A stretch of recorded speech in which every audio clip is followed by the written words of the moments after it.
Greetings and welcome to Fanfiction Reader. I'm thrilled to bring fanfiction to life through audio. I put a lot of effort into these readings, so if you're enjoying the journey, please consider giving the video a thumbs up and subscribing to the channel. Your support means a lot. Now, let's dive into the story. Chapter 41 The First Order. Looking through the long list of dead and missing, Clay finally understood what the bloody smell the old man was talking about was. At present, the entire Westeros has been at peace for more than 10 years. Although it has experienced Balon Greyjoy's rebellion, it was not a national war after all. But in invisible places, this kind of unknown bloody killings are carried out day after day, year after year. Clay didn't know anyone on the list, not even one of them, so he couldn't feel sad for these people, but he could feel the cruelty behind it. I don't want to see anything withheld from the pensions for the deceased. After a moment of silence, Clay said slowly. No one will be deducted from them. This is a rule and no one can violate it. It was Snow who spoke. He was a little surprised that Clay would care about this issue. He knew the young master of White Harbor there have been some changes. Nodding, Clay frowned and said nothing. He sorted out the information on the entire White Sea Guard in his mind.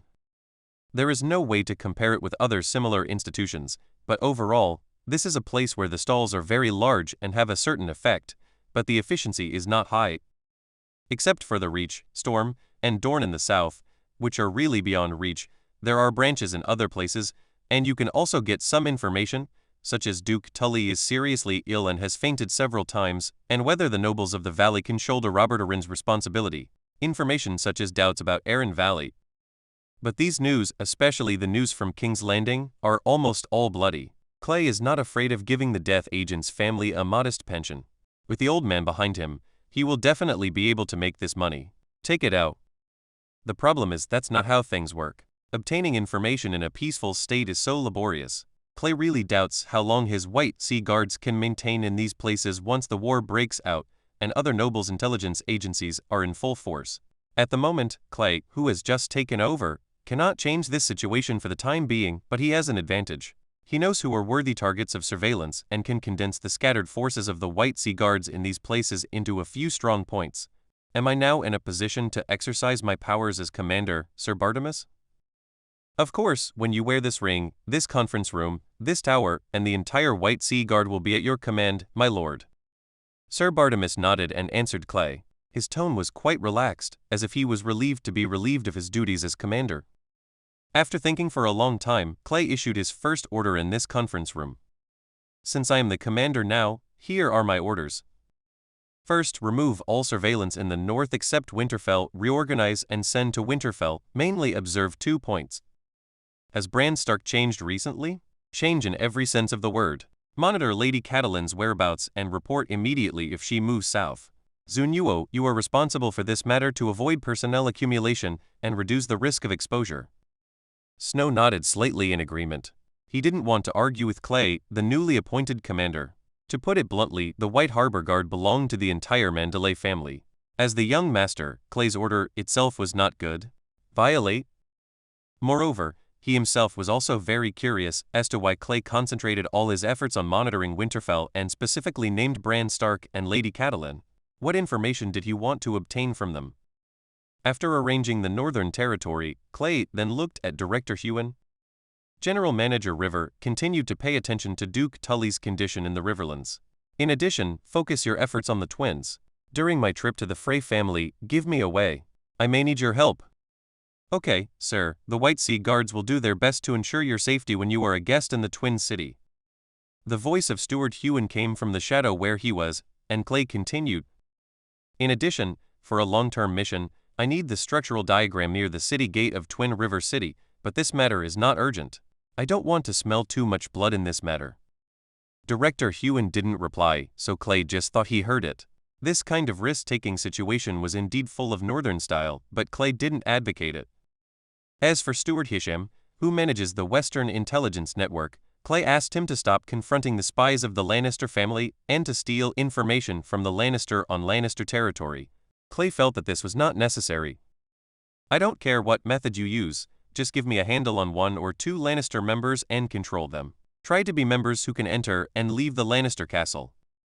Unexpectedly, Manager Hisham shook his head and sighed. Sir, as you said, We have tried it before, but the effect was not good, and several people were exposed because of it.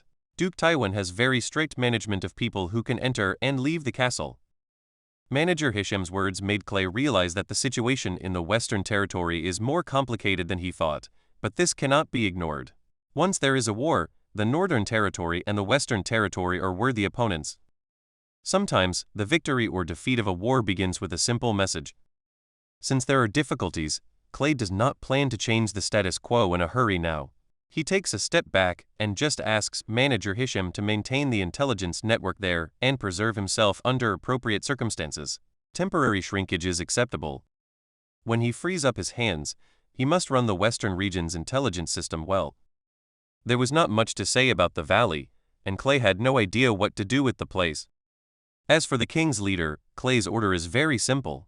The White Harbor Guard must not become a victim of the battle between the gods of King's Landing. Clay asked them to just find out where Finance Minister Petter and Intelligence Chief Varys often appear. He himself will definitely enter King's Landing in the future. No matter what his status is, he wants to invite you two to experience the taste of the Yakshi seal. Finally, he gave a special task to Waishui, the general manager of the royal family, and it was a name, Hol-Lai-Ki. This name brought about the first assassination in his life. Things happened in a hurry, and Clay had no choice but to let him go, originally thinking of killing him with the help of Petter. But now, Clay, who has taken over the White Sea Guards, wants to know if this minor player in the Liko family is still alive. If he is still alive, Clay will send him greetings from the Manderly family. Supervisor Waishui frowned. He had never heard of the name Hol-Lai-Ki at all. The Lai-Ki family had heard about it a little bit. It seemed to be a vassal family of the Lake family in Dusk Valley town. Putting aside where Master Clay knew this name, why does he care about this person who may not be worth a gold dragon? Sir, this? Don't worry about it, execute the order. I want his information. Chapter 42 Secret. After emerging from the walls of the wolf's lair, Clay, riding on horseback, took a breath of the cold northern air. Sir, I don't like them at all. These people always feel weird. The speaker was a young guard riding a horse beside him. Clay didn't mind his talk. He knew in his heart that he would probably come to this place many times in the future. Most people in the north believe in the old gods, but the Manderly family, who migrated from the Reach, maintains their belief in the seven gods, but only they know whether this belief is pious or not. The Manderly family did not interfere with the beliefs of its people, so in this city, the beliefs of the old and new gods coexisted. There is a very ancient sacred forest outside the wolf's den, but the only weirwood tree in it has long since lost most of its leaves and looks withered and decayed. This is probably a heart tree older than the wolf's den, and has witnessed the ups and downs, rise and fall of countless families in the wolf's den. Clay had been to that tree and touched its trunk, but to his disappointment, the magic power contained in it was pitiful, and it did not increase his magic pool at all. As a descendant of the Manderly family, especially an heir, it is not appropriate to repeatedly go to the godswood that represents the faith of the old gods. Originally, Clay had no reason to go in again, but when he saw Sir Bartimus limping into the woods on crutches, he changed his mind. Asking the guards to wait where they were, Clay followed and walked in. The forest is not big, but Clay comes in very rarely, and there is always no one here. In the deep woods, Clay can only rely on his demon hunter senses to trace the footprints on the ground. After twists and turns, Clay finally found the half-withered ancient heart tree in the northeast corner of the godswood, and Sir Bartimus standing quietly under the tree. Seeing Clay coming from a distance, Sir Bartimus twitched his lips and smiled. Sir, do you believe in the old gods? Clay crossed the shallow puddle surrounding the godswood and came to him under the gaze of the old knight. Yes, I have stood under the heart tree and prayed to them for decades. I am used to it. The tone was still light, neither sad nor happy, just stating a simple fact. Clay noticed that there was a black bottle stuck on the ground at the feet of the old knight, and he didn't know what it contained. Seemingly noticing Clay's eyes, the old knight leaned against the trunk of the heart tree and slowly slid down. He threw away his crutch, flicked his finger on the mouth of the bottle, and said calmly, When I exchanged a leg for your grandfather's life on the battlefield, he gave it to me, along with this castle. He said that when I rested my position, I would drink this bottle of wine with him. Clay was stunned. He didn't know that this bottle of wine that didn't sell well actually had such a story. And you? The old knight waved his hand, pulled out a sour grass leaf that was swaying in the wind from the ground, put it in his mouth and chewed it slowly, and took the time to answer Clay's question. I did think about it once, drinking this drink with Grandpa you and my comrades back then, but unfortunately, as of now, your grandpa and I are the only ones alive back then. If I drink with him, I have to. It's not worth thinking about them. The old knight's tone was as calm as a lake, but Clay could taste a strong sense of depression in it. Grandpa is over 60 years old, and the Sir Bartimus in front of him is pretty much the same. As nobles, they can get good rest and nutritional intake, while those ordinary people, with this level of medical care, come off the battlefield. It is difficult to live to be 60 years old. Come on, taste it, and God's bless it. I hope it doesn't turn into a bottle of vinegar. The old knight took out the dagger from his breast pocket and inserted it into the cork of the bottle. With a pop sound, the mildewed cork was pulled out, and a faint aroma of wine was caught by Clay's sensitive sense of smell. Clay knew that this bottle of old wine was lucky to have maintained its original appearance. It's just ordinary ale. Is it the young master's habit to drink it? The old Jez handed the bottle to Clay, who did not refuse and took the bottle that was engraved with traces of time. Following the old man, Clay was naturally infected by him and drank a sip of it. Sure enough, it was just the most ordinary ale, even a bit inferior in terms of quality. But it doesn't matter, he didn't come here to taste wine today. The two drank one mouthful after another. After a while, Sir Bartimus, who was drunk with alcohol, began to talk more. His old palms stroked the equally old tree trunk, and Sir Bartimus said to Clay, "Boy, I don't object to you making the entire White Sea Guard live a better life, but please remember never to allow yourself to be too lenient." The old knight drained the little wine in one breath, took a long breath, and continued what he had just said. "I know what you did in Winterfell. It's very good. Only those who can see blood can control this White Sea Guard. But then again, although they are members of the Manderly family, at any time, never give your trust to any of them. You are a smart man and know what I'm talking about. If we can infiltrate other nobles, can you guarantee that those guys will not send people with golden dragons to run into White Harbor to tempt and infiltrate us? For those 5 people, I can guarantee their loyalty for the time being, but the same cannot be said for the people below. Let me teach you a way. If you believe half of the information summarized below, there will basically be nothing wrong with it. Big mistake." Digesting these valuable experiences and information, Clay knew that most of what the old knight in front of him said was right. This game of power was full of betrayal and deception. Therefore, the best strategy is to believe everyone and no one. Their topic changed a lot. The old knight boasted to him about his and his father's performance on the battlefield during the Usurpers' War, and how powerful his northern army was. In the end, the old knight swayed away. Although his steps were staggering, his back was still straight. His old man only asked him to step down as the commander of the White Sea Guards, but a large piece of land nearby still belonged to him. He picked up the water from the puddle and washed his face. The cold feeling dispelled the little drunkenness. Clay stood up holding onto the old tree trunk and patted the dust off his body with both hands. Just when he was about to leave, a harsh crow stopped him in his tracks. He raised his head and saw a huge jet-black crow standing on his finger, staring straight at him with a pair of dark yellow eyes, the crow's eyes shining with the light of wisdom. No need to think about it, Clay knew who it was. The demon hunter's senses were fully activated. Sure enough, this huge crow was reverberating with a faint magic power. He recognized this kind of magic power. The three-eyed crow is here. Chapter 43. Blood and fire come from the same origin. We meet again, the agent of the gods.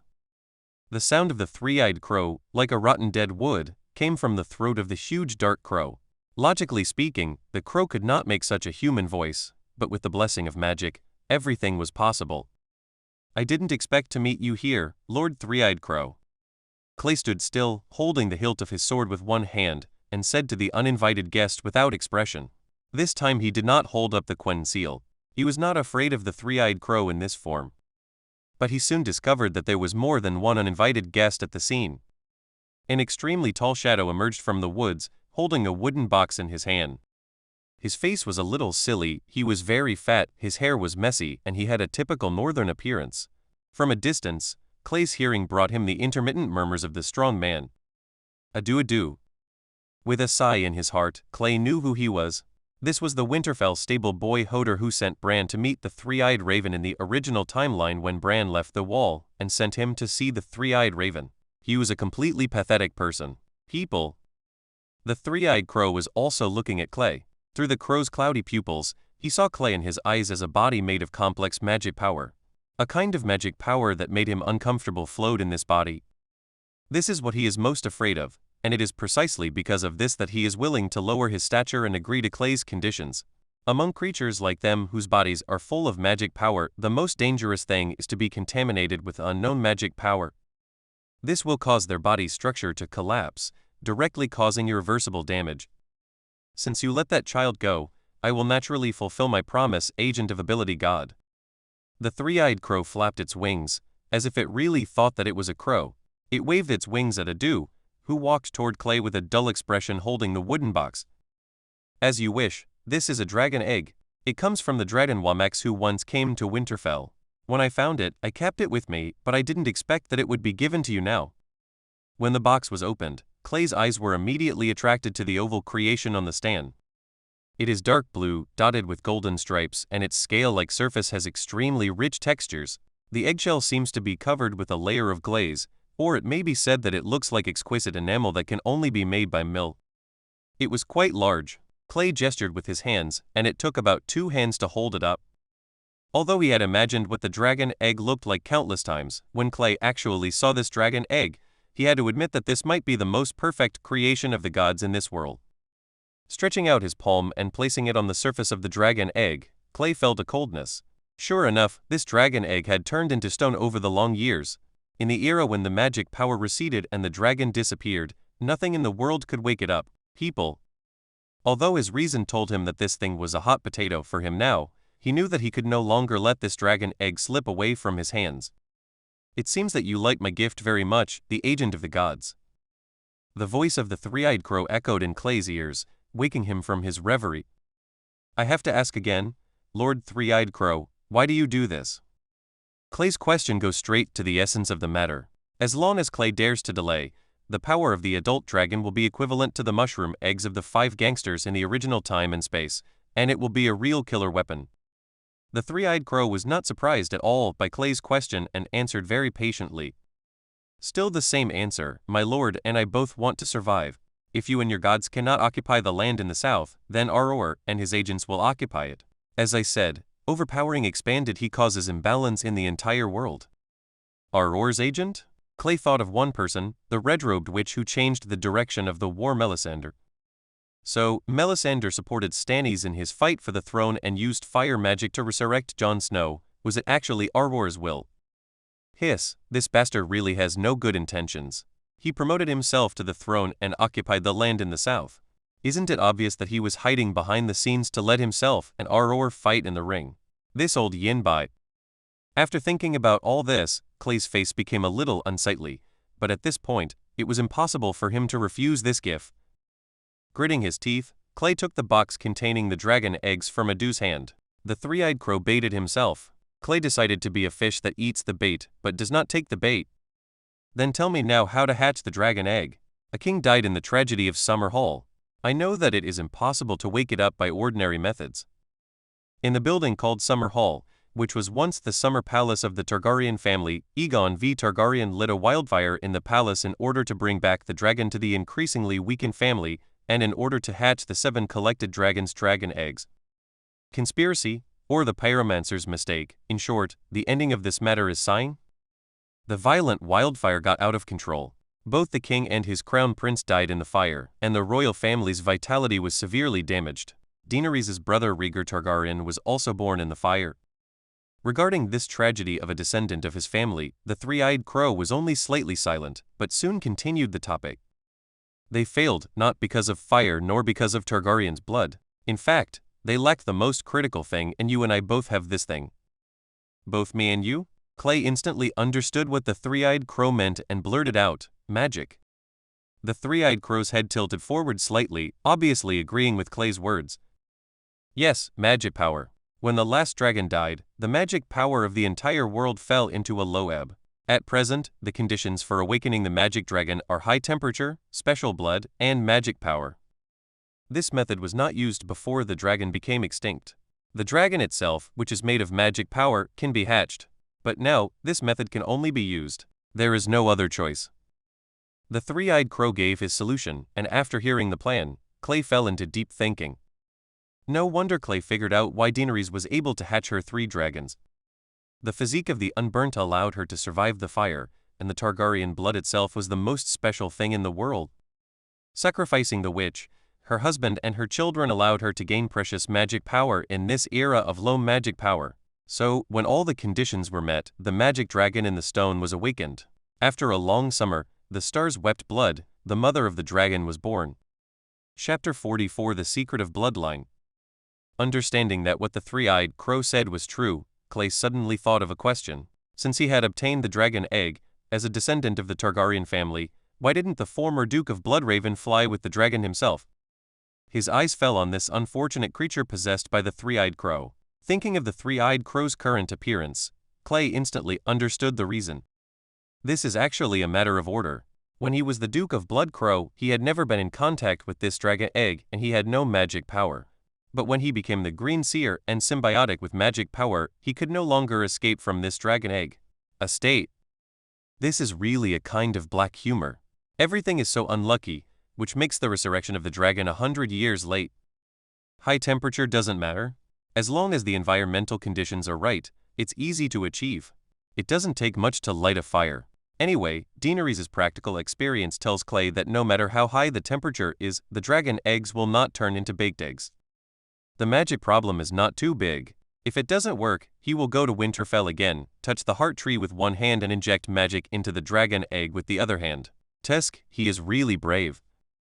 The most troublesome thing is the special blood. The style of this thing is very fantasy. Targaryen can control dragons, Velaryon of Titlehead Island can also control dragons, and even illegitimate children with mixed blood can control dragons. But what exactly is the principle of this thing? Clay didn't know, but he was certain that the bloodline came from the Manderly family of the Andals, and their blood couldn't resonate with dragons. Special blood? How can I fulfill this condition? I am not a Targaryen, and my ancestors have never intermarried with them. The three-eyed crow shook his head and said calmly, "No, your understanding of bloodline has gone awry. Of course, this is not your problem. If I had not become my lord's agent, I would not know the so-called secrets of bloodline." Clay became curious about the my lord in his mouth. The power of the three-eyed crow itself, in addition to influencing others subtly and controlling creatures to open up the entire picture, also has a very important power to review history and preview the future.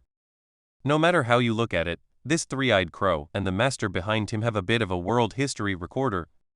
Clay stood there, waiting for the three-eyed crow to say more about the bloodline. My lord told me that there were dozens of dragon kings in the ancient Valyrian Empire, and their descendants could all control dragons. But have you ever thought about why ordinary Valyrian people don't have dragons? The truth is that the bloodlines of the nearly 50 dragon king families are, strictly speaking, high-level Valyrian bloodlines that are different from ordinary Valyrians. Dragon is a creature made of magic and fire. The so-called high Valyrian bloodline is actually a natural affinity for fire magic. Only people with this bloodline can control giant dragons and communicate with creations of this fire magic. And you, the agent of the alien god, your body is an existence that I cannot understand.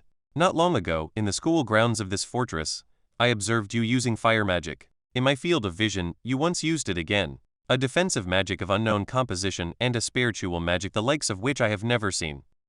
This subverts my knowledge, because in my knowledge system, various magics are in conflict with each other, just like ice and fire cannot coexist, and you are an exception.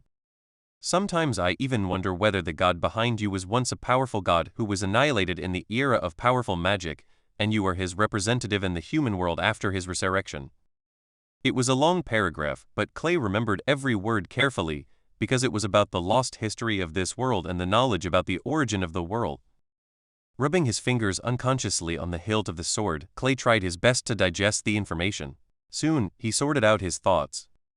So, according to you, I can use fire magic, so I can also communicate with dragons. Does this mean that I can control dragons like the Targaryens? No, that's not the case. The three-eyed raven gave an answer that disappointed Clay. Physique and ability are not the same thing. If you can control dragons by using fire magic, then you are underestimating the high Valyrian bloodline. What is important is not ability, but bloodline. You can use fire magic, but you may not be familiar with the magic itself. This involves the knowledge recorded by our Lord and is not what we are going to discuss today. I have brought you a solution to the bloodline problem. With true dragon blood, there are only 2 young dragons in the narrow sea in this world, one hiding among the wolves and one standing alone in the Great Wall. Unfortunately, you don't have the ability to get close to them. But you are lucky, because I was once the owner of the true dragon bloodline. As soon as he finished speaking, Nye stood aside blankly, like a sculpture. Adu took out a transparent glass bottle from somewhere. Through the impure glass, Clay saw what was inside it, a mass of dark red liquid. This is my blood. It was once filled with the power of my Lord, and now I have withdrawn it. Now, mobilize your magic power and feel the power contained in this blood, just like you absorb the magic power of the heart tree. The demon hunter system unfolded silently. In Clay's field of vision, the small bottle in front of him was not blood at all, but a burning flame. He stretched out his hand and held the narrow bottle, and the magic pool's absorption ability was fully activated. The flame in the bottle was burning quietly, but now it suddenly turned into a stream of fire, flowing into Clay's body along the palm of his hand. In normal vision, the dark red blood in the bottle suddenly boiled like boiling water and began to bubble. A stream of dark red steam floated out of the bottle mouth and poured into Clay's hand. Hot. That's all Clay feels like right now. He felt that his right hand was about to turn into ashes. The scorching heat permeated every inch of muscle tissue and bones in his palm and forearm, followed by heartbreaking pain. This is a completely different kind of pain than when a demon hunter mutates, but there is no doubt that an ordinary person would have reached the limit of his nerves and fainted. And this feeling, like the body being injected with magma, began to gradually spread upwards with the strong beating of his heart. Clay gritted his teeth and heard the voice of the 3-eyed crow in his ears. This is a gift from the gods to the Dragon Kings. As an outsider and the agent of the gods, if you want to enjoy this power, you must pay far more pain than the dragon princes and heirs. This is the price of power. The magic power in his body surged crazily, desperately rushing towards the scorching outsider entering his blood vessels, but during this period of time, Clay's magic pool was not replenished at all, and he didn't know how long the remaining 120 points of magic power could last. There was a flicker in front of my eyes, and the voice of the 3-eyed crow was like a devout monk reciting scriptures. When these blood flows in your body for a week and finally returns to the heart, they will become silent there. You need to mobilize your magic power and try to assimilate them. This is creating a brand new bloodline of the Dragon King. It is also a method that only our Lord who has survived in the long river of time has. I wish you good luck, agent of the gods. Chapter 45. To hatch or not? That is the question. When Clay's guards felt something was wrong and hurried into the godswood, they saw their young master sleeping tiredly against the trunk of the heart tree. There was nothing around, only a wooden box placed next to the puddle. The box was empty, and the guard found nothing. The crisp sound of the guard's steel boots crushing the leaves of the withered heart tree woke Clay from his deep sleep, but he had no intention of standing up. He was really too tired. After enduring the indescribable severe pain, Clay, who was almost exhausted, felt the hot blood flow. Finally, as the 3-eyed crow said, it stopped at the position of his heart and stopped moving. Seeing that the promise had been fulfilled and that all that was left was Clay's own problem, the ugly sound of the 3-eyed raven, like dead wood breaking, echoed in the ancient godswood. He fluttered his wings and disappeared, and the figure of Hodor in Winterfell, it also disappeared behind countless vegetation. Boundless sleepiness hit Clay, and before he finally couldn't help but be overcome by sleepiness, he put the dragon egg into the inventory of his Witcher system, just like he put the ingredients for grass decoction. Master, what's wrong with you?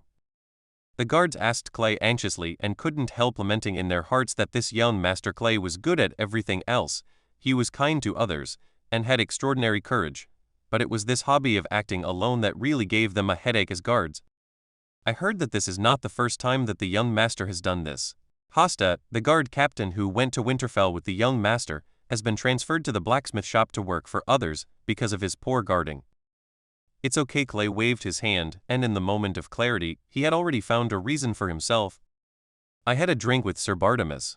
His bottle of wine was too strong. No, I'm really sleepy.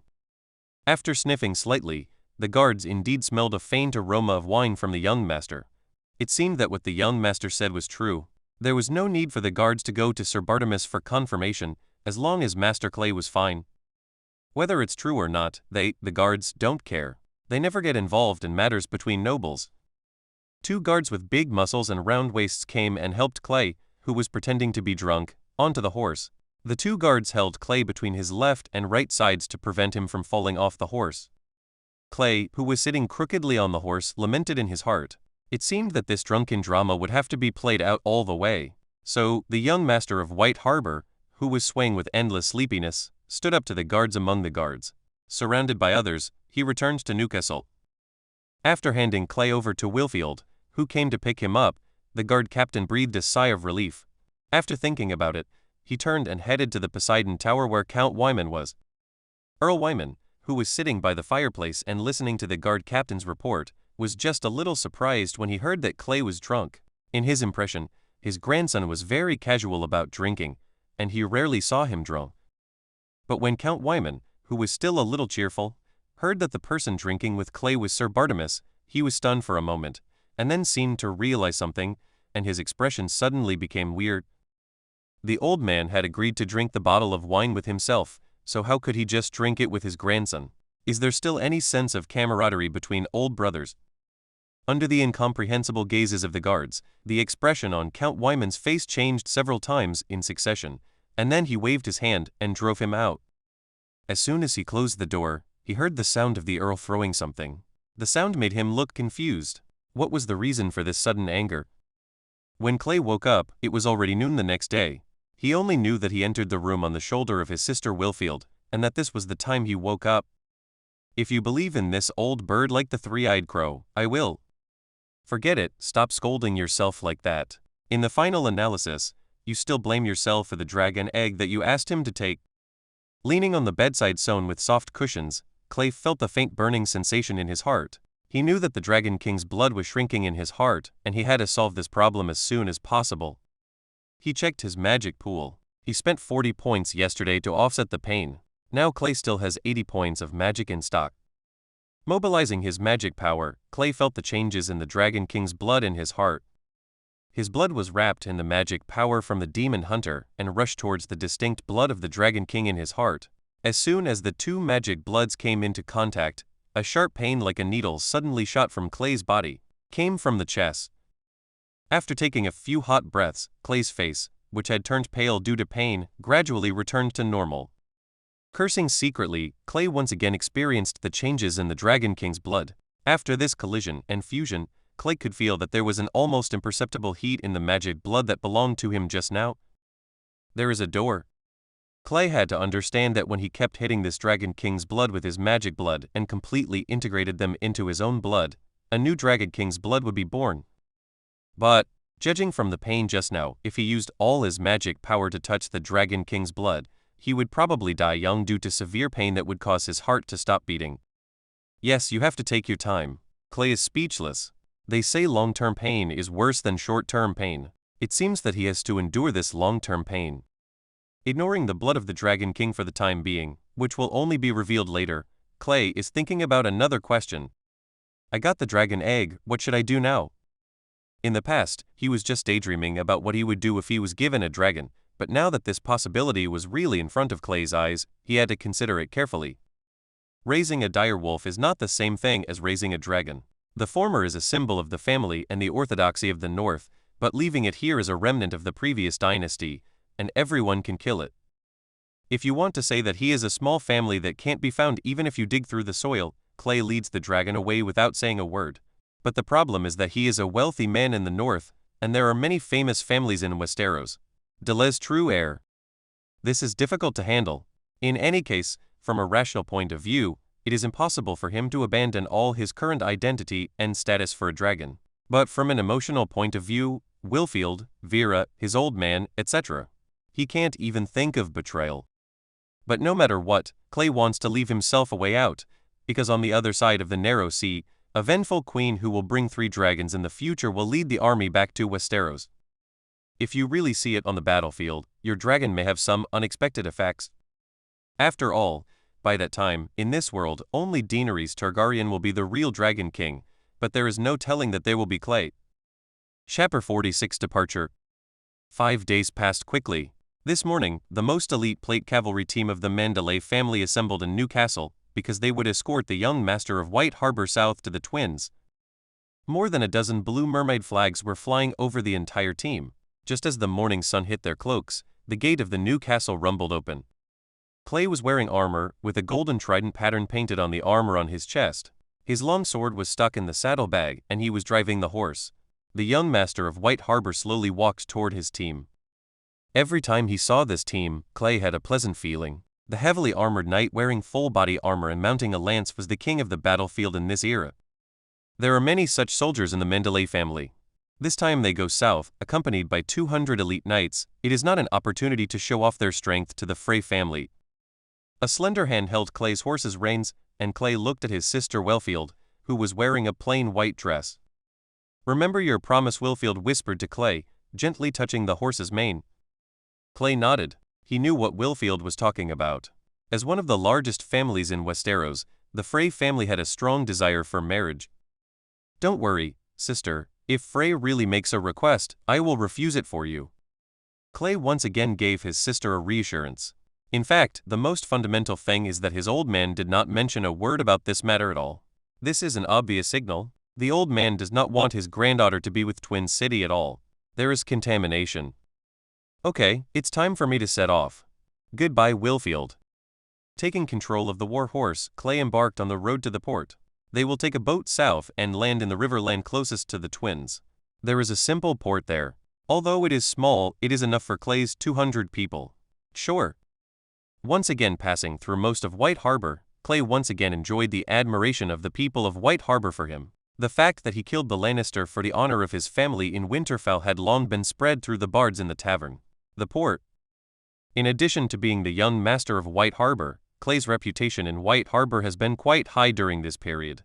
Although it has not reached the level where he can eat for free, it is not bad. After passing through the city wall, Clay and his 200 people arrived at the military port specially opened for the family fleet. Ordinary merchant ships are not allowed to berth here, and access is strictly controlled.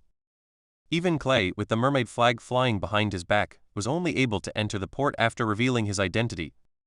Ever since Brandon the Shipburner, King of the North, burned all the remaining battleships of Brandon the Shipbuilder, there has been no formal naval power in the North for hundreds of years.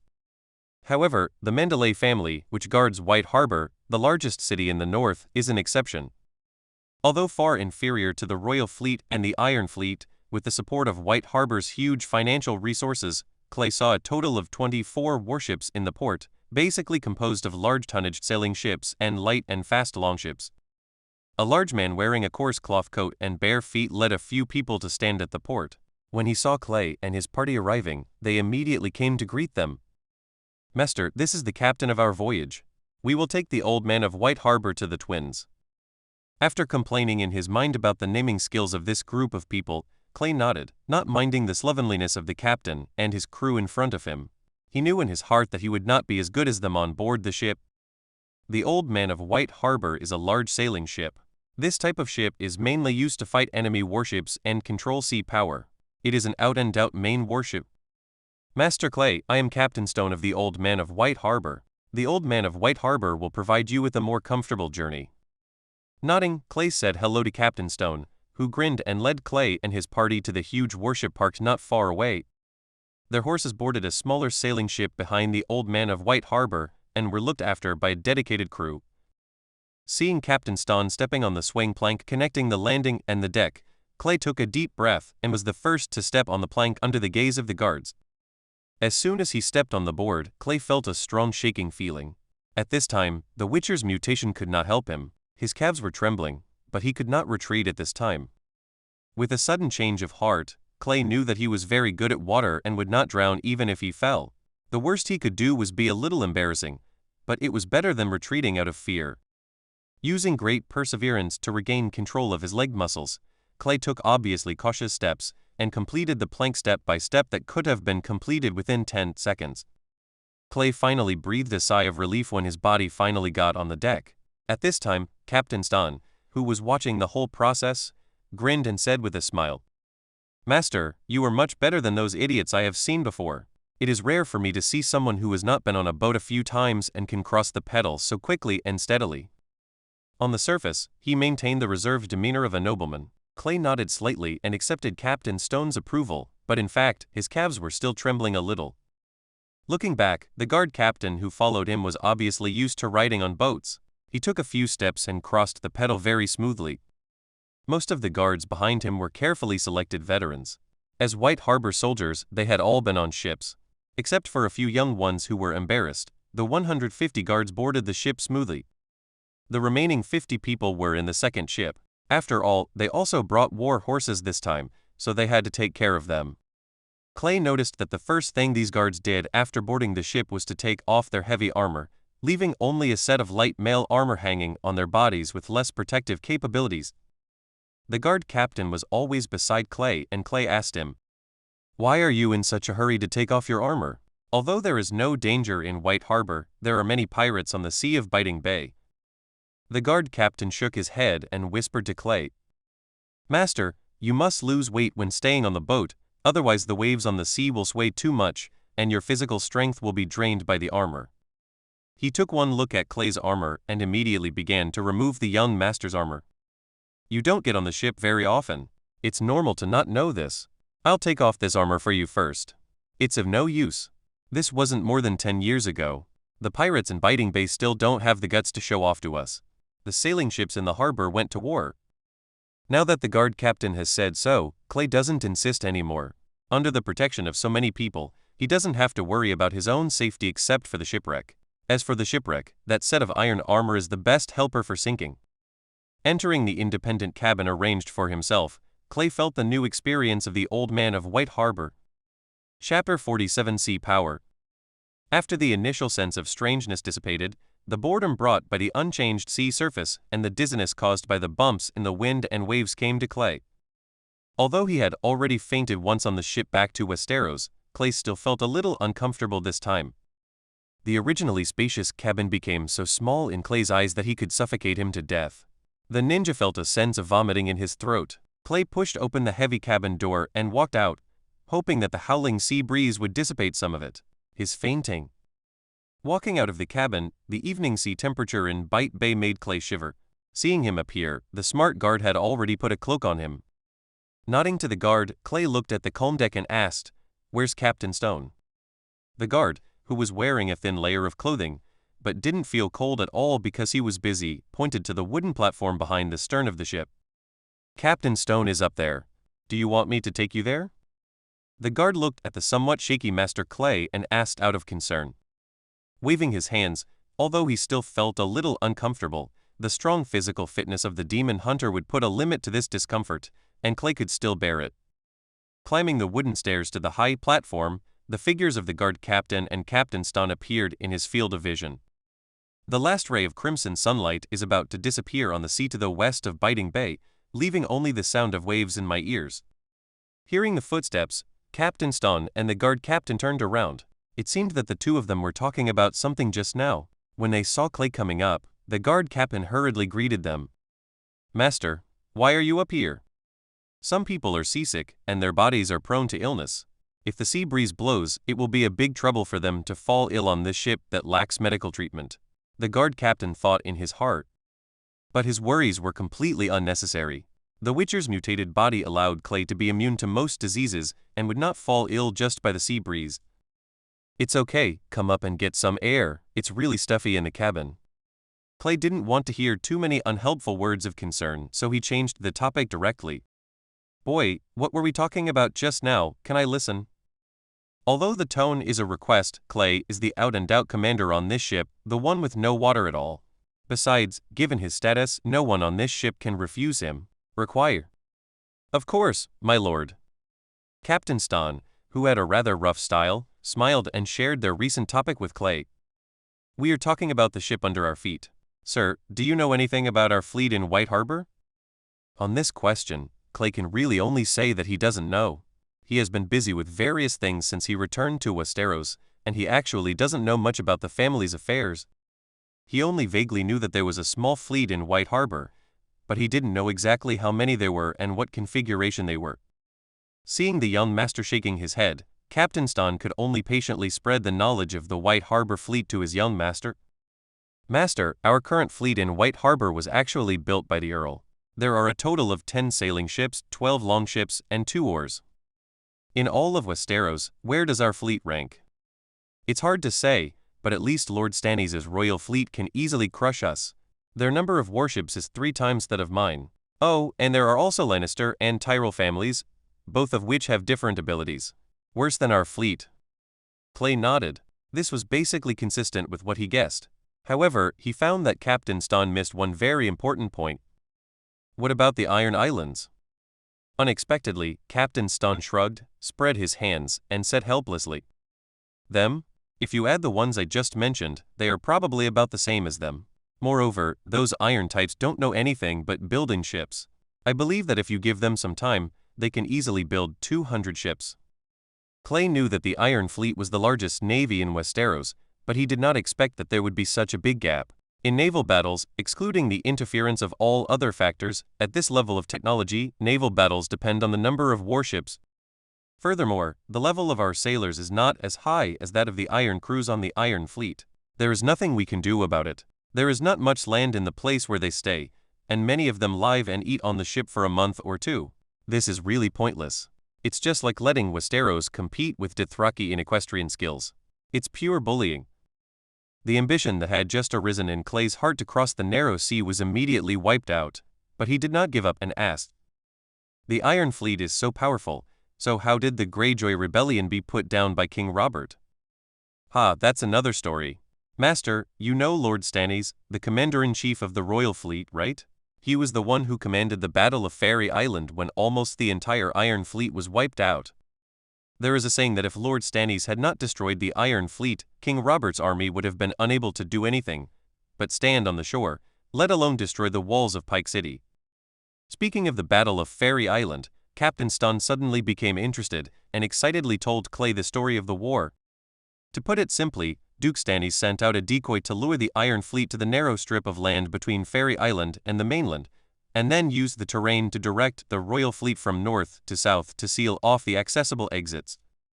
After a melee, only a dozen ships of the Iron Fleet finally broke out of the encirclement and escaped. The rest were sunk on Fairy Island by the iron-hearted Lord Stannis. After destroying the Iron Fleet, the Baratheon royal family gained control of the entire Westeros Sea in one fell swoop. In the subsequent war, Robert could fight however he wanted because he could land anywhere on the Iron Islands at any time. Perhaps Captain Ston himself did not realize that in the war he described, the importance of sea power was clearly highlighted. Taking the northern border as an example, the natural barrier of Jings is indeed vulnerable and difficult to attack, but that is for traditional land warfare. If it is the Navy, why is there no natural danger at all and it is difficult to get out of the neck? I can just go around it. How did Theon Greyjoy get to Winterfell? He didn't seize the neck and go all the way north. He landed directly on the almost undefended western coastline in the north, and fought directly into the city when it was at its weakest. This is true for inland cities, but his hometown, White Harbor, is directly on the seaside. If a war breaks out, the Manderly family must leave sufficient garrison strength in the 5th largest city in Westeros. Without sea control, if you don't leave enough troops here, it will be like handing over White Harbor to your opponent. You must know that more than half of the Manderly family's strength is supported by the rolling wealth of White Harbor. It seems that I will have to advise the old man to spend money to get a more powerful navy in the future. Tisk, I am really a spendthrift. Chapter 48 King's Landing. Just as Clay rowed the sailing ship the Old Man of White Harbor from the mouth of the White Blade River into the Bite Bay, and rode the wind and waves all the way south, the Northern Warden and now the Prime Minister Eddard Stark fell into a quagmire in King's Landing. Sitting on a high wooden platform, Prime Minister Eddard looked at King Robert, who was shouting in the largest tent on the stage, but the expression on his face was so cold that it could freeze the air around him. This martial arts tournament held in his name actually cost nearly 100,000 gold dragons. Although this was not a huge expense for a huge country, the problem was that the treasury was running out of money. Not only is there no money, the royal family's foreign debt has exceeded 2 million gold dragons, including the debt from the Iron Bank of Bravos, and hundreds of thousands of gold dragons owed by Duke Tywin Lannister in the west. Even the cost of holding the tourney and the final bounty were borrowed from the king's father-in-law, Duke Tywin. When he heard the news, Ed Stark wanted to stop the tourney immediately. But helplessly, this was organized for him by his former brother and now the king, and he couldn't stop it even if he wanted to. In the field, 2 knights wearing heavy armor charged each other, and 2 spears broke.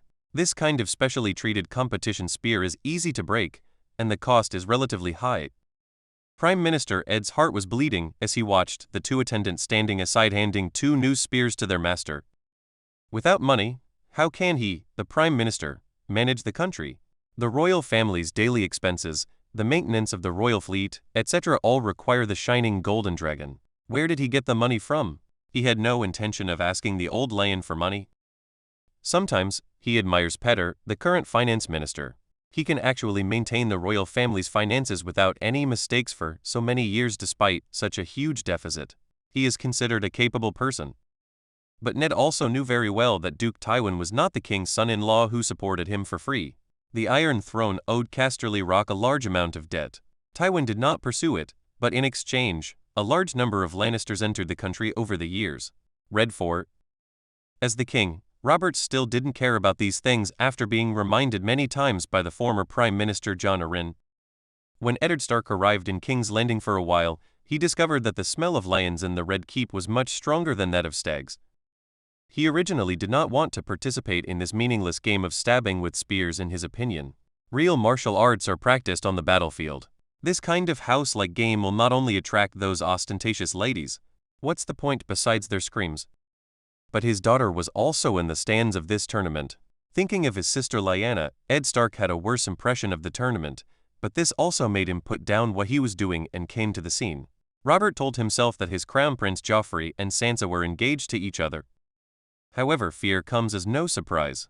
When Loras Tyrell dedicated a flower to his daughter Sansa, Eddard's breath paused for a moment.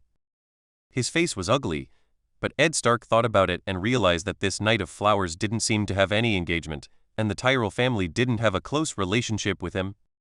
Staring at this young boy covered in bright armor, Prime Minister Eddard, who was experienced in the battlefield, could tell at a glance that the Tyrell boy was probably a guy with a bright appearance. I just heard what the Master of Ceremonies said. This boy's opponent this round is the infamous Magic Mountain. Hey, Tyrell, who doesn't know the heights of heaven and earth, let the Lannister vicious dogs give you some suffering. With this thought in mind, Duke Ed, who was sitting in the corner, straightened his body slightly and focused on the playing field. The two sides are on both sides of the field, with a distance of less than 200 meters in the middle. This is a fairly safe distance. No matter how good the horse is, it is impossible to completely charge at this distance. If the horse speed is not fast enough, the impact will not be strong enough. At least it can protect these fallen nobles of the southern border to some extent. Duke Eddard looked to the other side. Sir Clegane, who was sitting on the horse like a hill, felt a complete sense of oppression with his huge body. Compared with Loras Tyrell's somewhat thin body, Duke Eddard estimated that the Knight of Flowers would be knocked off his horse in one confrontation. After sorting out their equipment, the attendants left, and the horses on both sides began to accelerate, but this distance could not increase the speed of the horses at all, no matter how superb their equestrian skills were. The two opposing sides quickly approached, but to Duke Ed's surprise, it seemed that there was something wrong with the horse under the Magic Mountain, and it did not obey his command at all. The two sides suddenly approached. Loras' spear was pushed forward by his thin arm, and the horse under the Magic Mountain was completely out of his control at this time. So, in Duke Ed's eyes, a ball of human flesh wrapped in steel directly hit the ground with his horse, causing a cry of exclamation from the audience. Duke Eddard frowned. He was actually happy to see the failure of the Magic Mountain. After all, he didn't like this Lannister vicious dog at all. He led the Lannister army to massacre the Targaryen family, and the daughter-in-law killed Rhaegar Targaryen's wife, Prince Oberyn's sister Ilya, and the evil deeds done by the mountain in the fall of King's Landing. Eddard Stark was deeply disdainful. But behind him stood Duke Tywin, and Eddard had no choice but to let the Magic Mountain show off its power in King's Landing, even if he was now the Prime Minister. As the winner, Loras held up his fancy long sword and enjoyed the cheers of the women around him. But the next moment, the Magic Mountain that climbed up from the ground angrily pulled out the long sword from the hands of the attendants standing aside. The sword roared.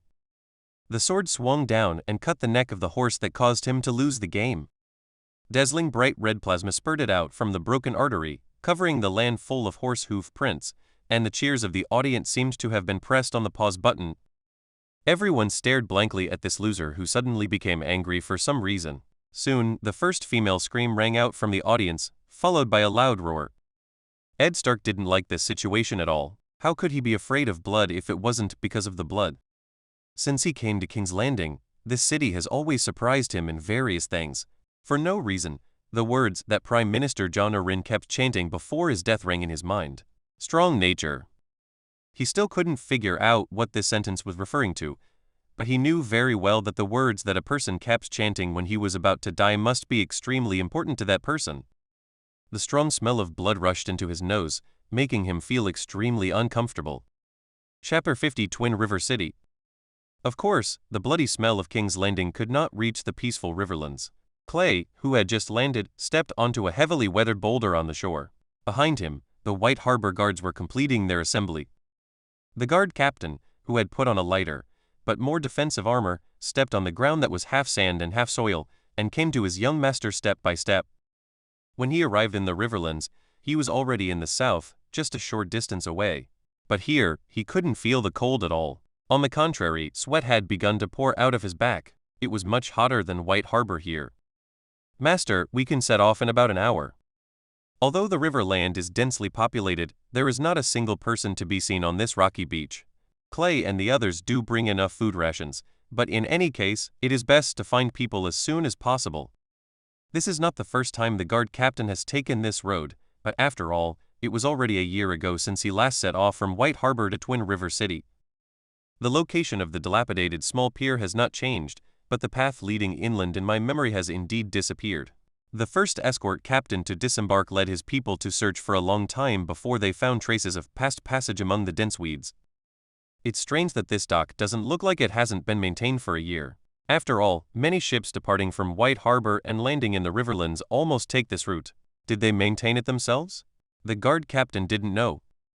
After briefly reporting the situation to Clay, the guard captain stood aside, quietly waiting for Clay's order. Before leaving, the old man specifically told himself that everything along the way required Clay to issue an order first. With his experience, he can raise objections, but this must be done after Clay has made his decision. Captain Stone has gone away with the old man of White Harbor.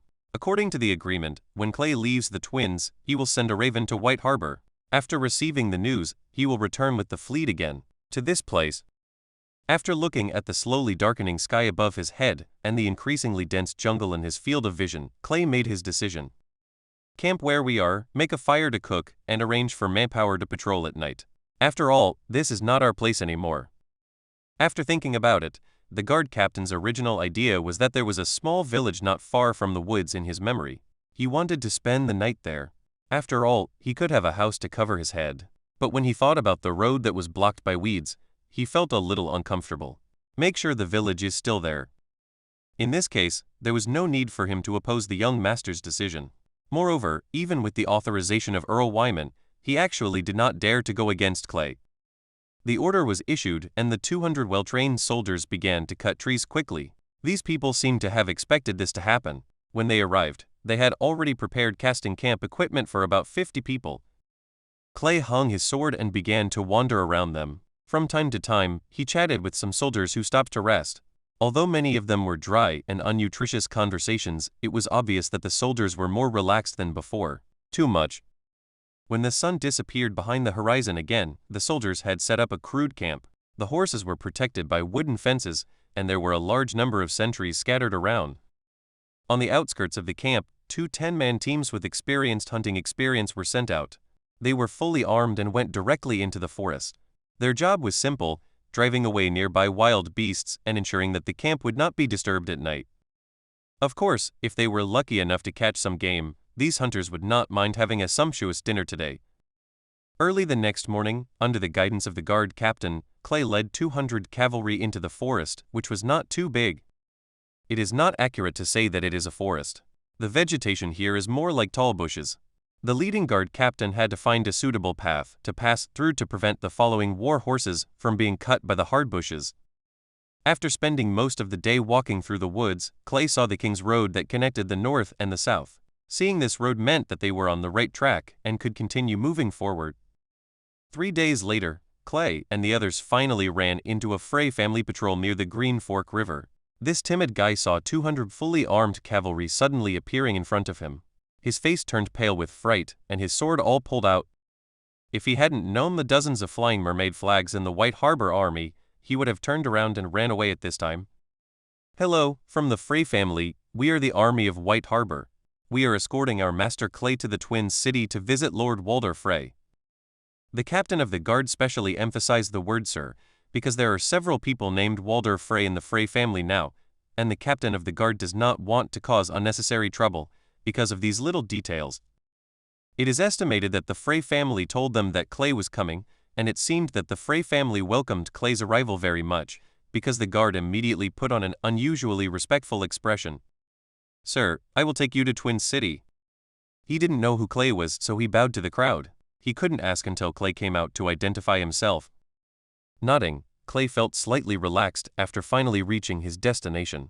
The second half of the trip was no different from a wilderness adventure, and he only saw a few people on the King's Road. The Frey soldier led the way. Clay thought for a while and called the guard captain who was riding not far away. Go and talk to him and see if you can ask him about the situation in the Frey family. In addition, I must know who he will take us to. The gate of the Twin River City must not be entered incorrectly in the first step. After studying the young master's words for half a minute, the guard captain understood what the young master meant. He also knew that the Frey family had complex factions, but he was not a noble and would not consider issues from the perspective of a noble. From Clay's point of view, he must directly meet Marquis Walder Frey himself when entering the city. As for the other Freys, he should wait until he contacts the White Sea Guards stationed here before making any plans. Meeting these Freys rashly might get him into some unexpected situation. Clay found it troublesome and wasn't interested in it at all. Before leaving, Chief Hewan of the White Sea Guard told himself that he had sent all the manpower he could mobilize from the Riverlands to Twin River City, and when he arrived at Twin River City, someone would contact him. Following the Frey soldiers forward, Clay finally saw the Green Fork River, the bridge, and the countless twin tower flags flying on the bridgehead fortress. This is the Twin River City. When Clay saw it for the first time, he had only one thought in his mind. If he was leading the army, how would he capture it? The Frey line is open. After all, this is the choke point that is stuck in the Northern Army's southward march. Our Clay went south not just for fun. This Twin River City is a suitable place for conspiracy. Chapter 51. There are a lot of Freys here. Sure enough, as Clay expected, the sentry who led them near the twins belonged to a faction of the Frey family. According to the guard captain who rode back to Clay, if he did not ask, Clay and his party would be taken directly to see Sir Enes Frey. According to the Frey family intelligence information Clay reviewed in White Harbor, this Enes Frey is the third son of Walder Frey, the current lord of the twins. The captain of the guard followed Clay's instructions and followed the sentry. When they completely entered the site of the Twin River City Sentry Tower, a heavy horn sounded through the river banks on both sides. The cavalry is coming. Although he did not close the city gate directly, Clay, who had excellent eyesight, still observed the farmers and businessmen who were busy entering the city rushing into the city gate like crazy, obviously very afraid of the sudden appearance of the cavalry. As the old head of the Frey family, Marquis Walder, who had firmly controlled the Frey family for decades, he knew of Clay's arrival at the first opportunity. Marquis Walder, who was holding the back of his great-granddaughter's hand and talking, heard the flag of the Manderly family appearing outside the city and immediately realized who it was. He immediately let go of the female hand that he had caressed just now, stood up from the soft chair quite happily, and ordered to the housekeeper, "Our guests from White Harbor are here. Go and give them the best reception. The heir, K. Clay, is that his name, right? Invite him to come see me." "Yes, sir." The butler saluted, and just as he was about to leave, he heard the Marquis calling him. "Remember, don't let my stupid sons or grandsons pick up the heirs of White Harbor first and tell them to be at ease." As a powerful noble of the Riverlands, the Frey family relied on this bridge on the Green Fork River to make their fortune. Whether merchants or farmers who want to cross the bridge, they must pay a considerable toll. Therefore, the Frey family can become the second largest noble in the entire Riverlands. To put it bluntly, without this confidence, Walder Frey, cannot be a late Frey, because if his family's strength is low, he has no right to choose at all. With personal experience, Marquis Walder Frey knew very well how deep the Manderly family was, which owned the port city. This family was not known for its military force, but no one could underestimate them in the slightest. As we all know, with the Golden Dragon, there are soldiers. Even if the soldiers are not good at fighting, can 3 of them fight one? As long as there are golden dragons, the army will not be a problem at all. Originally, Willis Manderly of White Harbor had no male heir, so the Frey family had their thoughts and tried many times to ask to marry Willis's eldest daughter, Wilfiel. Of course Earl Wyman knew what they were thinking, but he didn't reveal it and told them to get out after refusing. Originally, Lord Walder Frey had temporarily given up on coveting White Harbor, but when he heard that Clay had returned without any engagement, his thoughts suddenly became alive. Although it must be a daughter of the Frey family who married into White Harbor, who said that women have no chance to get involved in White Harbor. Look at John Arryn's good wife Lysa Tully, now holding Robert Arryn as the new warden of the Vale. Doesn't her son hold the power of the Vale? Although this power does not seem to be stable at all, this is Lysa's own problem. Walder Frey believes that based on the level of his own family he cannot do much better. Therefore, Lord Walder Frey, who was inquiring about the good news, flew to White Harbor one after another without saying a word. Now, his efforts have finally come to fruition, and the mermaid flag has finally appeared in the Twin City. Of course the housekeeper understood what his master meant, so he agreed and turned around to leave. At this time, Clay's army had already arrived outside the city. Because the Twin City itself is too small, the Frey family's own troops are stationed outside the city, and Clay cannot let all 200 cavalry enter the city. After some discussion, the guard captain led 50 people and followed Clay, the bridgehead of the twins. Just after entering Twin River City and not riding very far, the sentry who was leading the way couldn't help it anymore, and said what was in his heart directly.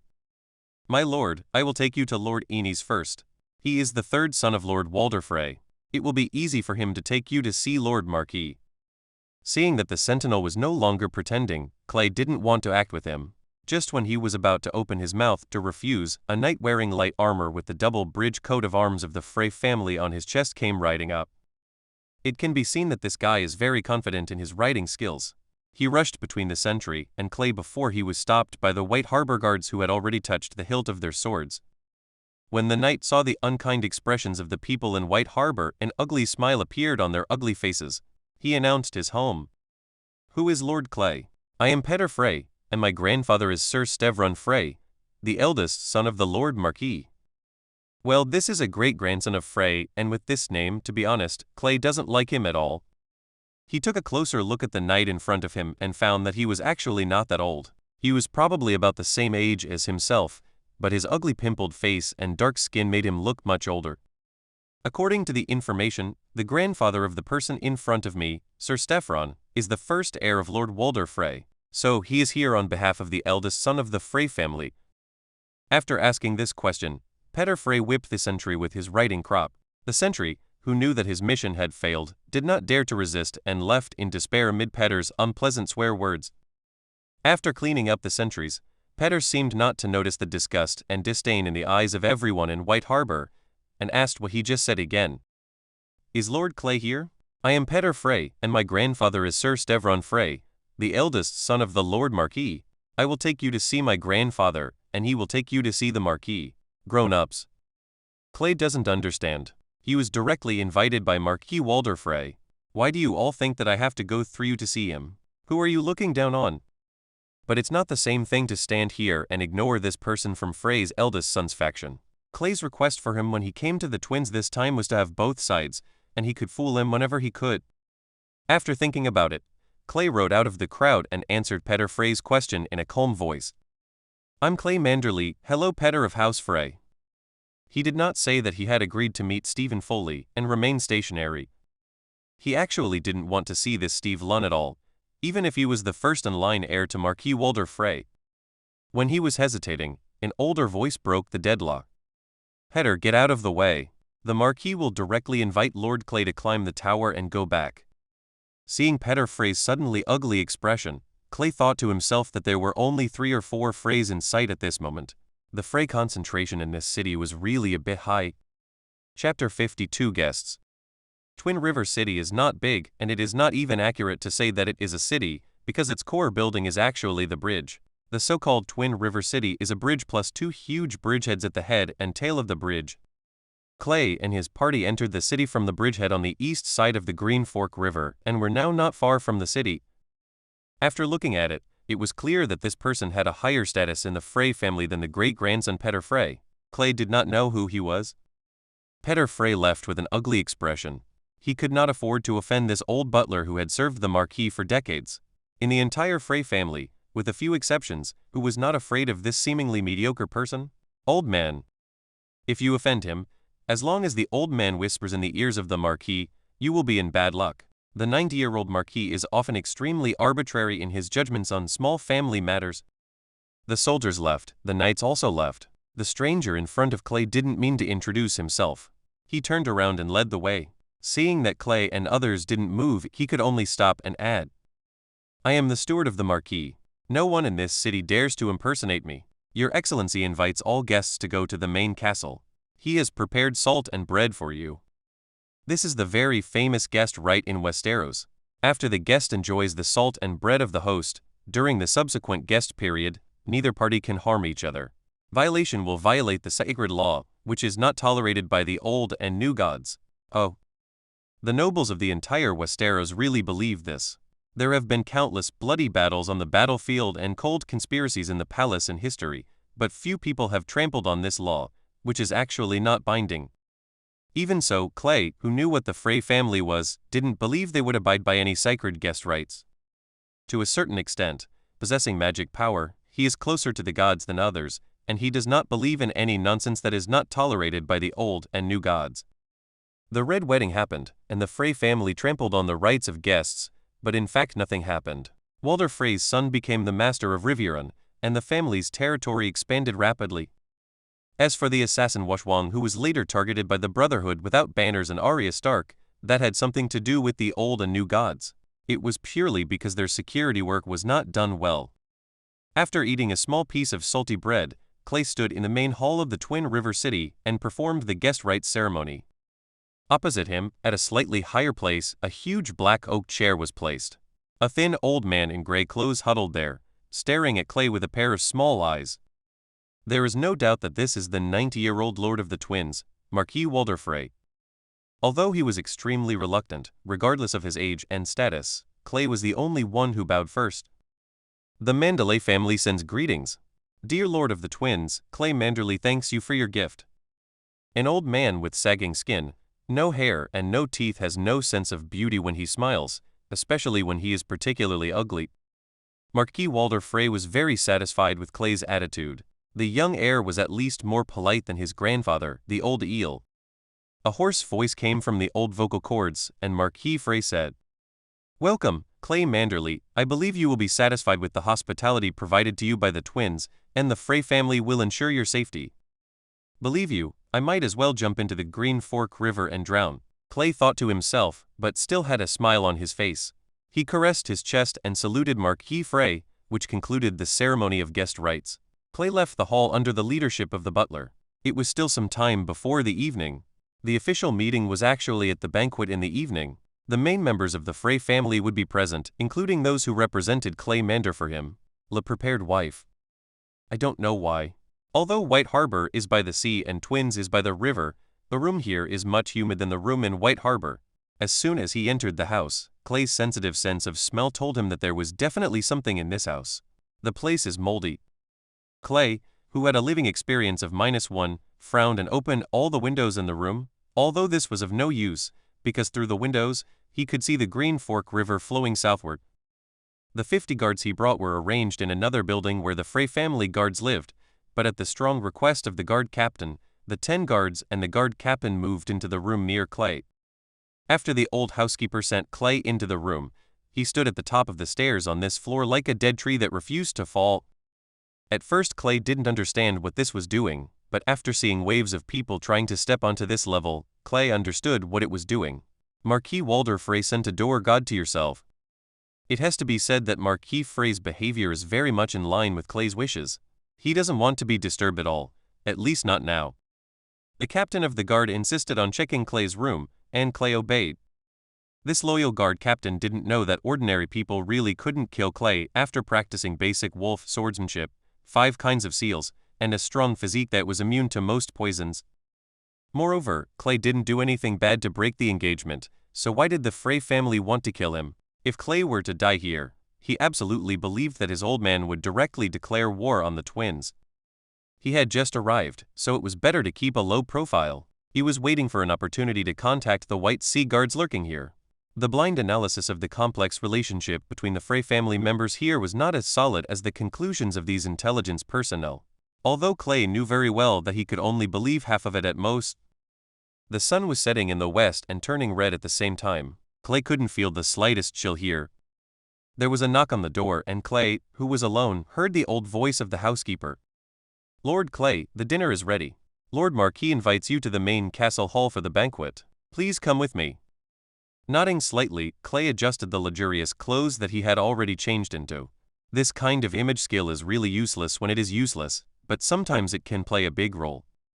After walking forward in the narrow and dark corridor, about 10 minutes later, Clay arrived at the main castle hall that he had visited in the afternoon. Through the thick oak door that was half open, Clay heard the roar of people. The sound was not one or two people shouting loudly, but the buzz produced by a group of people talking in low voices. It seems that what Marquis Frey said is right. Most members of the Frey family are indeed here. Otherwise, there would not be so many people. Taking a deep breath, Clay pushed open the door that seemed to separate two worlds. Door. Chapter 53 Playing on Occasion. Clay's arrival immediately silenced the noisy hall for a few seconds, but soon, a similarly aged man raised his glass and laughed. "Welcome, our guest, Clay Manderly." His words received many responses from the Frey family. Many people responded with wine glasses or slapping their hands on the long dark table, making a loud banging sound. Marquis Walder Frey stretched out his palms that were like dry tree bark, pointed at the seat in front of him, and motioned Clay to go to the main table where he was. Clay was the protagonist here today. Clay was not polite at all. He strode over and sat directly in the chair prepared for him. Marquis Frey looked at him and said in a serious tone, "Looks like that old eel in White Harbor has a good air, unlike me who just has a bunch of stupid sons and grandsons."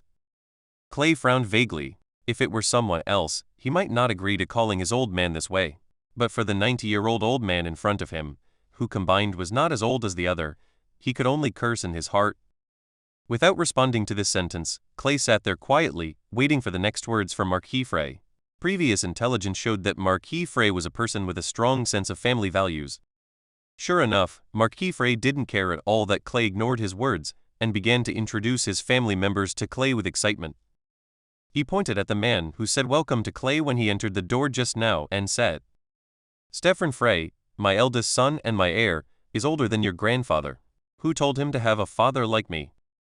After Marquis Frey said this, he seemed very happy. He didn't know whether it was because of his heir or his old age. In short, he took a big gulp of red wine while laughing like a night owl. "The boy Petter who stopped you on the road today is his grandson." Although he said it with a smile, but with this light tone, Clay could clearly see that Sir Steve Lund's expression became very unnatural. In one sentence, the old Marquis expressed his absolute control over the information in Twin City, and also hit his son. This huge Frey family is very complicated internally. Clay nodded to Sir Stephen. There was no need for him to be stingy with the courtesy. Marquis Walder Frey let go of his eldest son and pointed to a tall, bald man on the other side of the long table. "This is my third son, Enes. As for my second son, that boy is being strictly controlled by his wife, a golden-haired Lannister lioness. He has not been here for a long time." Clay knew about this situation. At that time, the Lord Controller of Rivers reminded him in the report submitted that the second son of Lord Frey, Aemon, had a strong Lannister tendency. The reason for all this is that he has a Lannister woman, and this woman's backstage is also hard because her brother is named Tywin Lannister. In the report, Steward Rivers strongly recommended not to have contact with Aemon Frey and his heirs left in the twins. This would not be of any benefit to Clay, and Clay agreed with his words. The banquet continued. Afterwards, Marquis Frey introduced the remaining sons who came to the banquet. As for his grandson, the 90-year-old man was not that interested. Clay nodded to his sons, whose ages spanned more than 50 years, although they all looked indescribable. Possibly due to a genetic problem, men in the Frey family generally have a weasel-like appearance. When the introduction came to an end, Marquis Frey tapped his cup, announcing the official start of the banquet. The hall suddenly became noisy because most of the people invited actually had nothing to do with the theme of the banquet. They were not for Clay at all, but purely in response to Marquis Frey's call. With a few exceptions, the long tables were pulled apart, leaving a large open space in the middle where dancing would take place. This is what happens at aristocratic banquets in Westeros. Seeing that Clay had no intention of leaving first, Marquis Walder Frey winked at the butler next to him. As a result, a group of men and women from the Frey family began to enter the dance floor, which finally reduced the slightly awkward atmosphere just now. Clay can dance, but he only remembers the training he did when he was a child and is not actually proficient in it. At first, he was a little worried that his own level would embarrass White Harbor, but after seeing the dances of the Frey family, he realized that the idea is very redundant. I can't say it's eye-catching. To put it simply, it's just a couple of men and women hugging each other and jumping around. Many people's hands are not very honest, and they always want to touch something. At least most of them are like this. He knew very well that he had to do this dance today, but Clay just sat in his chair with a smile on his face, sipping his wine and cheering from time to time. During this process, Clay noticed that there were at least 5 or 6 eyes staring at him. Clay didn't look away and turned around to look at them vaguely. Female, female, female, still female. Intuitively, the ages ranged from 12 or 13 to nearly 30 years old. Clay understood that this was the woman the Frey family prepared for him. The quiet, handsome man didn't do it for long. A Frey woman who had just been looking at him adjusted her skirt and walked towards Clay. Sir Stevenson's voice also got in time. Clay's ears. Lord Clay, this is my granddaughter, Wada, who is about the same age as you. Of course Clay understood what this meant. As soon as Clay heard that he was about the same age and that she was Stevenson's granddaughter, he immediately matched the information. This was the first Walda Frey mentioned in the report. Clay could feel the eyes of many people in the audience, both overt and covert, hovering over him and Walda Frey. Although he didn't like it, Clay didn't care because he really didn't care. Walda Frey, who should be nicknamed Beauty Walda, has a voice that suits her age, very young and crisp, but honestly speaking, Clay doesn't think her appearance is worthy of her. Her name is, at best, passing. Lord Clay, can I ask you to dance? Walda Frey asked directly without much stage fright. At least in the Twin River City, this was a request that Clay could not refuse for the time being. Nodding, Clay put down the wine glass engraved with the double bridge pattern in his hand and stood up. Under Stevenson's slightly satisfied gaze, Clay took the hand extended by Walda Frey. Chapter 54 Sleepless Night.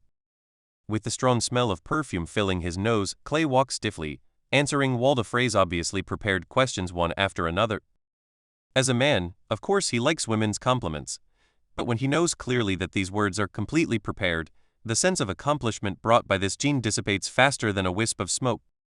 Walda Frey's clothes are also very particular. To put it bluntly, they are very close-fitting. It seems that she wants to show off her reasonably sizable bust. During the dance between the two, Clay felt a lump more than once, or 2 softballs touch his body. He avoided it gently. Clay didn't blush at all and nothing happened. It was especially important to keep an eye on his little brother at this time. After all, the Frey family had many tricks on him, and he knew exactly what they were doing with him. Interestingly, while holding Walda Frey's waist and spinning him around, Clay noticed a dark figure leaning against a thick stone pillar in the hall. Clay always felt that the way this guy looked at him very unkind, how should I put it, like a love rival. Tisk, I knew there would be such right and wrong. Clay complained in his mind that Walda Frey's family was extremely large, and it was normal for the men and women below to not be able to control their own crotches. When the song ended, Clay didn't hold back at all. He simply let go of Walda Frey's hand, smiled politely at her, blocked her somewhat resentful gaze with his back, and turned around to return to his seat. Clay did not touch the cup that had been placed on the table before, but asked the passing waiter to get another cup. Although as a witcher, he was not afraid of these ordinary poisons at all, if there were any, but to be on the safe side, he changed his drink anyway. He knew that his behavior would be seen by Marquis Walder Frey on the high platform, so what? There is no point in expecting yourself to drink alcohol carelessly in a place you are unfamiliar with as soon as you come here, except for making people think you are a fool. After clinking the cup handed over by Sir Stevenson, Clay heard the other party's question. Master Clay, my granddaughter is not bad. To tell you the truth, my granddaughter is the most beautiful one on both sides of the Green Fork River. The words were very explicit, and Clay could only laugh and echo a few words. He looked at Walda Frey, who had returned to his seat and was chattering with a group of Frey female family members, and sighed in his heart. It is estimated that she didn't know who she was a month ago, but now she has approached him with the will of her family and even seduced him. How sincere can this be? I'm afraid no one but herself knows that fate is really unpredictable. At the end of the banquet, Clay counted and danced with Sir Stevron's 2 granddaughters, as well as Geoffrey Frey's granddaughter, and with Enys Frey's 10 granddaughters. The 3-year-old granddaughter talked about her experience in Essos. Oh, by the way, there is also Essie Frey, the daughter of Simon Frey. This girl is higher than the Freys mentioned above in terms of seniority, but she is 1 or 2 years younger than Walda Frey.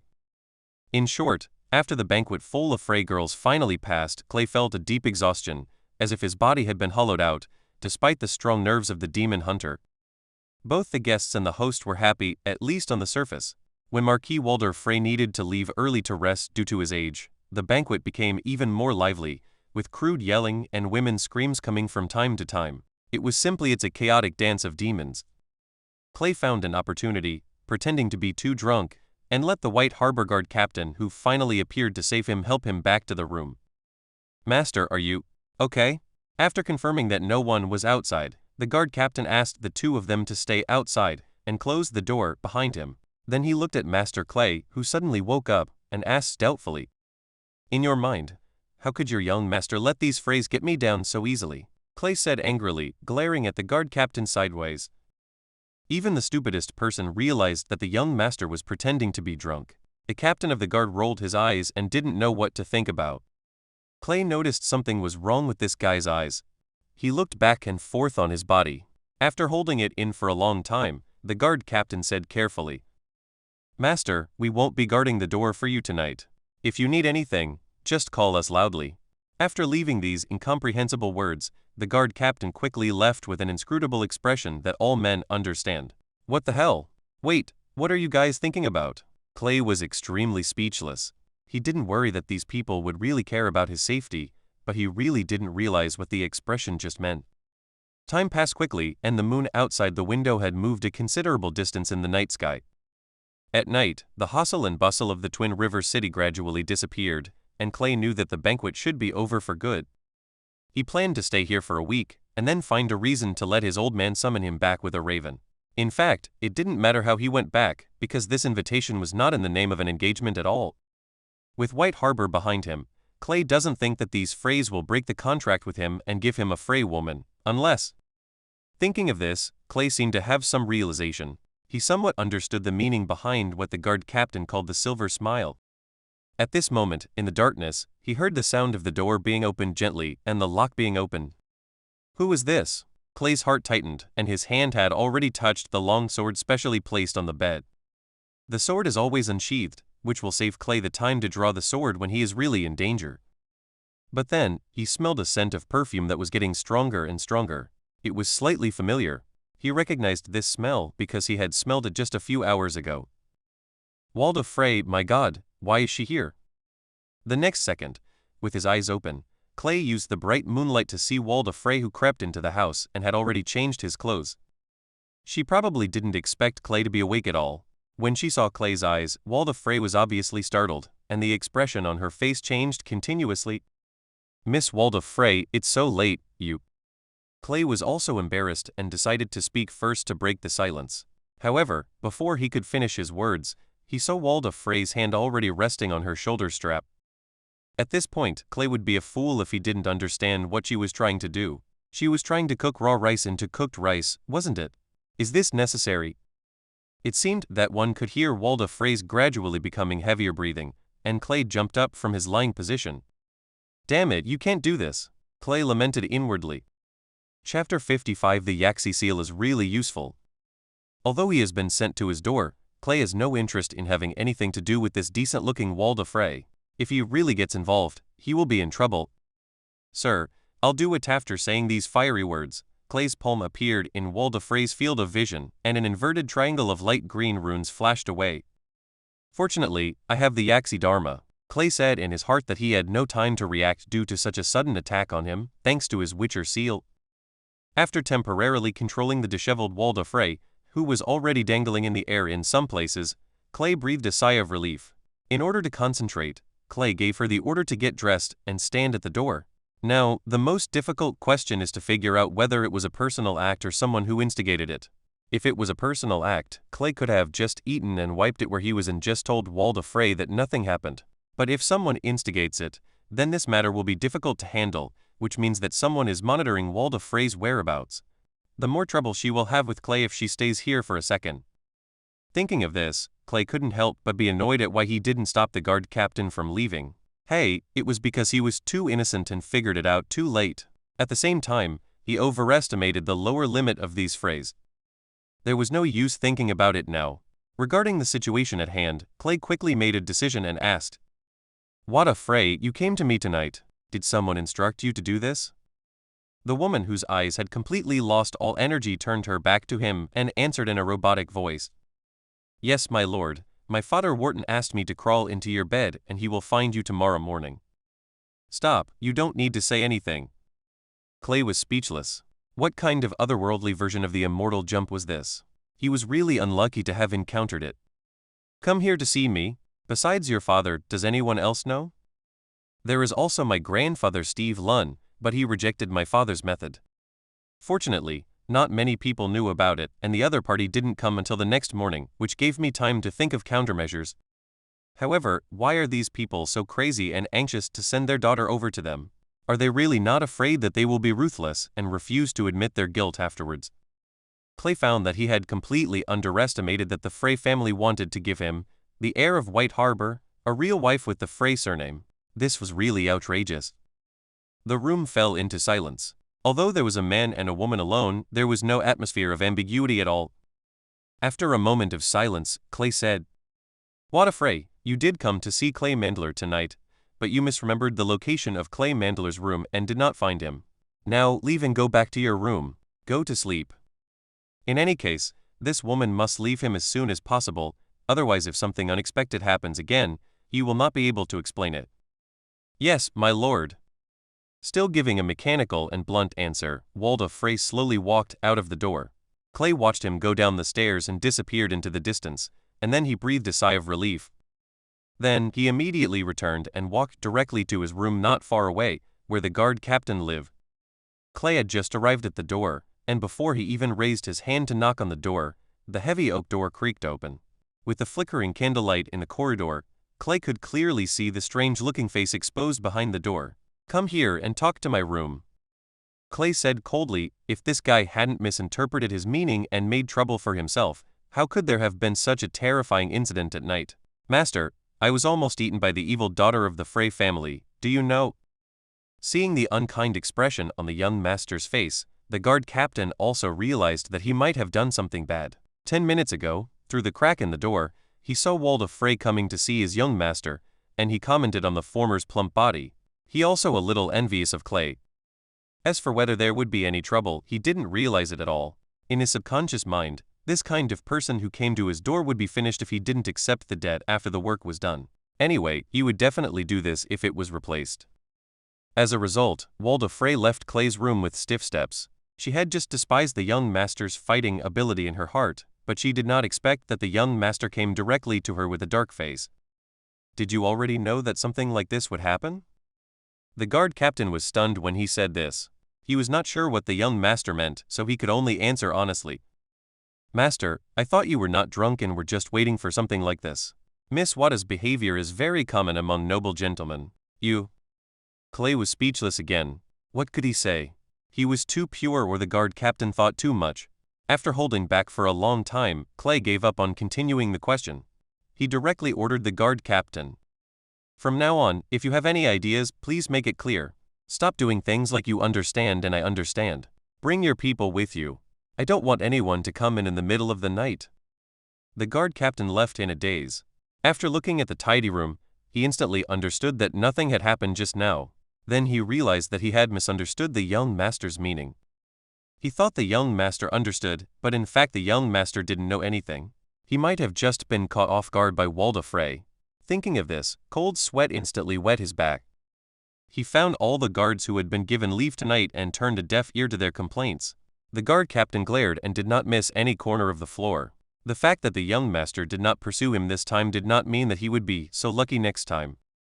Clay's decision to deal with Walda Frey was not actually a decision made with a slap on the forehead. Although his current level of the Axie sigil is not high enough to have a long-term effect on memory, the chaotic Walda Foley lay, this woman, has enough brains. When Wada returned to her residence, she didn't realize that she was actually hypnotized. In her mind, on the one hand, Clay told her that she was lost, and on the other hand, she had the memory of landing at Clay's residence. No matter how confusing this memory was, at least she could understand that her mission must have failed, and that was enough. The thing didn't happen. Apart from his father, Walda Frey had no other person who could prove that she went to Clay's room, so the theory that she went to Clay's bed was simply untenable. The key is that her father Walton Frey comes to find her tomorrow morning, only to find that his daughter is not on her bed at all. This automatically clears Clay's name. No matter what Walda Frey says later, then it's no longer important. It was really troublesome. Clay held his forehead and looked at the candles that were lit and flickering. He couldn't sleep anymore. Through this incident, he found that he had more principles than these old nobles in Westeros. This is not something worthy of praise. In this world full of conspiracy and betrayal, if the lower limit is lower, you can live a more nourishing life and insist on the justice in your heart, and you will eventually be swallowed up by your own justice. Chapter 56 City Gate. The next morning, when the impatient Walton Frey led one of his troops to force their way into the Manderly family's residence, they were stopped by the guard captain. When the two sides were at war with each other, a Frey guard with a strange expression appeared. He rode over and brought news that stunned Walton Frey. His daughter, Walda Frey, was not in the Manderly family residence at this time, but was staying in her room, where she should belong. Axie's magic power prevented her from completing the task assigned to her by her father, and also disrupted her memory. An angry Walton Frey left in a hurry. How he would live with the confused Walda Frey was none of Clay's business. The magic at his fingertips flickered, and the ice power caused by Alder's seal extinguished the candle. Clay stood on the high platform, coldly watching the departing figures of Frey. This was not because the Northern army led by Robert was stuck under the Twins City and was forced to accept the Frey family's marriage contract in order to cross the river as soon as possible to seize the opportunity. Now Clay has no such concerns. He could marry whomever he wanted, or marry no one at all. At least on the surface, no one had any reason to force him. This was also the reason why he dared to come to Twin City so neatly. After breakfast, Clay left the station with his escort. Yesterday's entertainment was over. After that, he would do what he wanted to do, such as taking a closer look at the fortress on the Green Fork River. The Frey family has been here for 600 years. From the time they established this fortress until now, no one has ever attacked this fortress head-on. It's not that this fortress has any magic spell.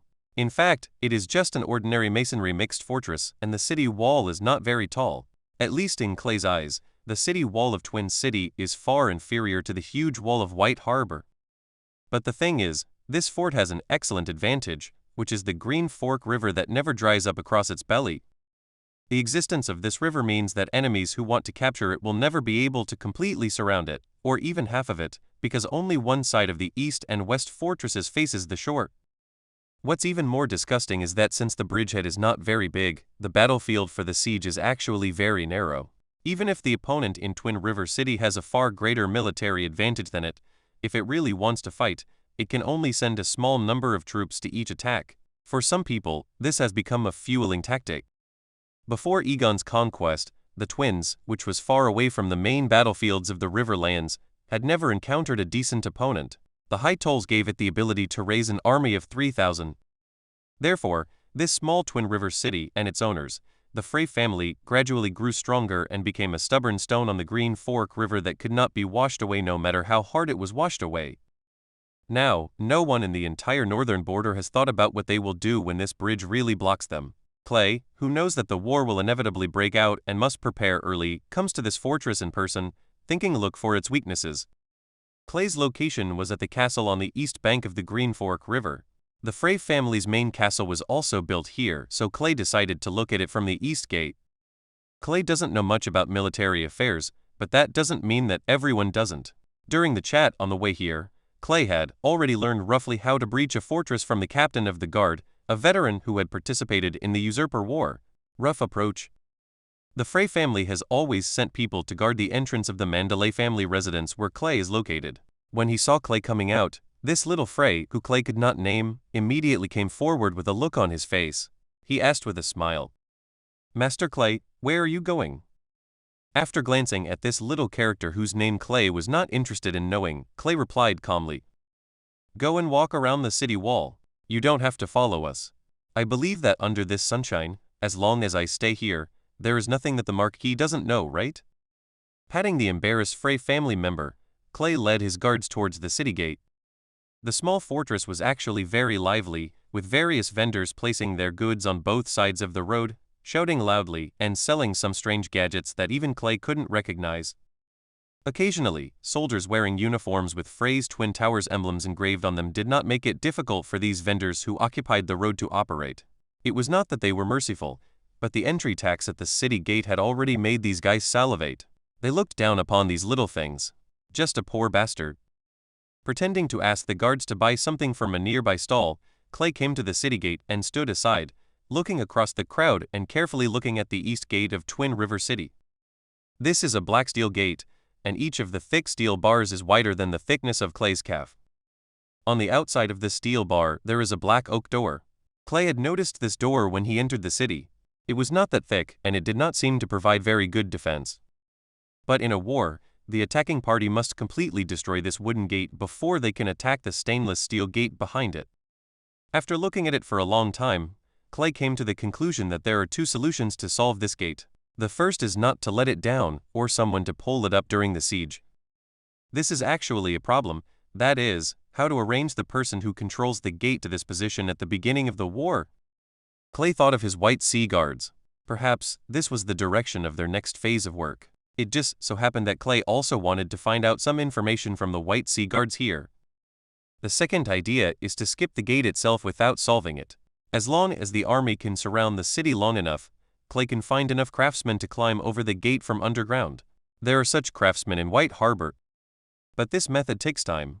If the military situation is urgent, this method can only be used as a backup option. It would be nice if he had a few mammoths. With that thing there, he could just pull it away. Why would there be so much trouble? Clay muttered in his heart. After picking some things that they liked, each one of the escorts of the wealthy man from White Harbor carried his own things and returned to Clay one after another. When the last person came back, Clay nodded, evaluated their shopping skills, and led them up the city wall. In the past, when he was patrolling the city of White Harbor, Clay saw in front of him not only the endless ocean, but also busy sailors and bustling citizens. As for climbing the city wall here, for some reason, Clay always felt a sense of decay and discomfort, not only because of the flying twin tower flags inserted at the top of the city, but also because of the moss that covered the gaps between the city bricks. The water vapor brought by the Green Fork River has completely eroded the castle, making it wet all over. On the city wall, Clay accidentally discovered a person whom he had met at the banquet yesterday, Sir Enes Frey, the third son of Lord Walder Frey. Chapter 57 Transaction. When his eyes met Enes Frey's, Clay knew that the other person was waiting for him here on purpose. It seems that there are quite a few Freys who care about themselves very much in the Twin River City, Clay thought, and while he was vigilant in his heart, he put a warm smile on his face and gave his guard captain a stop. He gestured and walked over by himself. Although he didn't want to mess with the Frey family's mess, he couldn't leave the situation at hand because the two had already met. Clay couldn't let people say that Clay Manderly from White Harbor had met. The Freys turned and laughed. This has nothing to do with his personal sense of honor, it's just that most people in the north and some people in the south are doing this. What was originally fine will turn into trouble under the promotion of rumors. This is not what Clay wants to see. He was not too far away from the guards. This was a very subtle distance. It could not be said that he was conspiring with Sir Enes Frey, but it also ensured that the guards could not hear their conversation clearly. Clay did not go directly to the position occupied by Enes Frey. He pointed to the crenellations of the city wall on the side and walked over first. Although Sir Enes Frey is basically 3 Clays older, Westeros is obviously not a place with a tradition of respecting the old and loving the young. This is a conversation between the Manderly family and the Frey family, not between nobles. Talk about these things. Leaning his body against the damp city bricks, outside was the lush forest when Clay came. Sir Enes Frey followed and also leaned against a nearby battlement. The two were silent and looking at each other. Clay was not in a hurry. He wanted to see what the third Frey who was waiting for him specifically had to say to him. Lord Clay, what do you think of our Frey family? After being speechless for about 3 or 4 minutes, Enes Frey realized that the boy in front of him was a calm man. He would never speak first. In desperation, he could only ask this question, which had no standard answer. Question broke the deadlock. My opinion is not important. The only thing you care about is the attitude of Marquis Walder Frey towards you, or in other words, the attitude towards the entire Frey family. After coming here for the past few days, Clay can feel that Marquis Walder Frey has extraordinary control over the entire Frey family. Every family member is afraid of him, and at the same time, they are carefully trying to please him. The lively banquet would suddenly become quiet with the old man's cough, even if it was just the Marquis himself who choked on his wine. The Marquis himself can humiliate any family member to the point of complete and utter disgrace at will, even if some of them have been called grandpa or something else by their descendants. I was very surprised by Clay's answer. Sir Enys Frey didn't expect Clay to give any nutritious answer. Unexpectedly, this answer from this seemingly good-looking Manderly boy directly talked about him. Nodding slowly, Sir Enys Frey, who was already in his 50s, understood that he could no longer judge the rather young Manderly in front of him based on his age. You are right, my father has been sitting in that black chair for decades. From the time I was born to the birth of my grandson Genos, who is now 7 years old, my father is still firmly sitting in that chair. Oh, my brother Steve Lunn and his bastards are so pitiful. They have been waiting for decades. When saying these words, Sir Enys sighed deeply with regret, seeming to feel deeply unfair for his brother Sir Stevern's long wait. Clay also had a rather regretful expression on his face. In fact, the vigilance in his heart was at its highest level, because even a fool could understand the meaning of Enys Frey's words. It was obvious that he felt his brother was aggrieved. It's him. More importantly, he would not be surprised at all by saying these words to any Frey or Clay. But why would he say these words to himself, an outsider from White Harbor? What is he going to do? We've only met once, so we're not familiar with each other at all, right? Aren't you afraid that I will turn around and tell your father, Lord Walder Frey, directly? The smile on Clay's face remained, and he felt that his smile was about to deform, but after saying those irrelevant words, Sir Enys Frey seemed to have forgotten what he had just said, and turned to a new question was asked. Lord Clay, I heard that your grandfather, Lord Wyman, seems to have 2 granddaughters whose reputation is spread throughout the north. Oh, they are your 2 sisters. Clay thought of his sister, Wilfield. If you look at her appearance, Wilfield is definitely worthy of what Anais Frey said about her reputation spreading throughout the north. As for Sister Vera, thinking of that little round face that had not grown up, Clay knew that this must be nonsense. What is he doing with Wilfield and Vera? Clay already had a vague premonition of what Sir Enys Frey was going to say.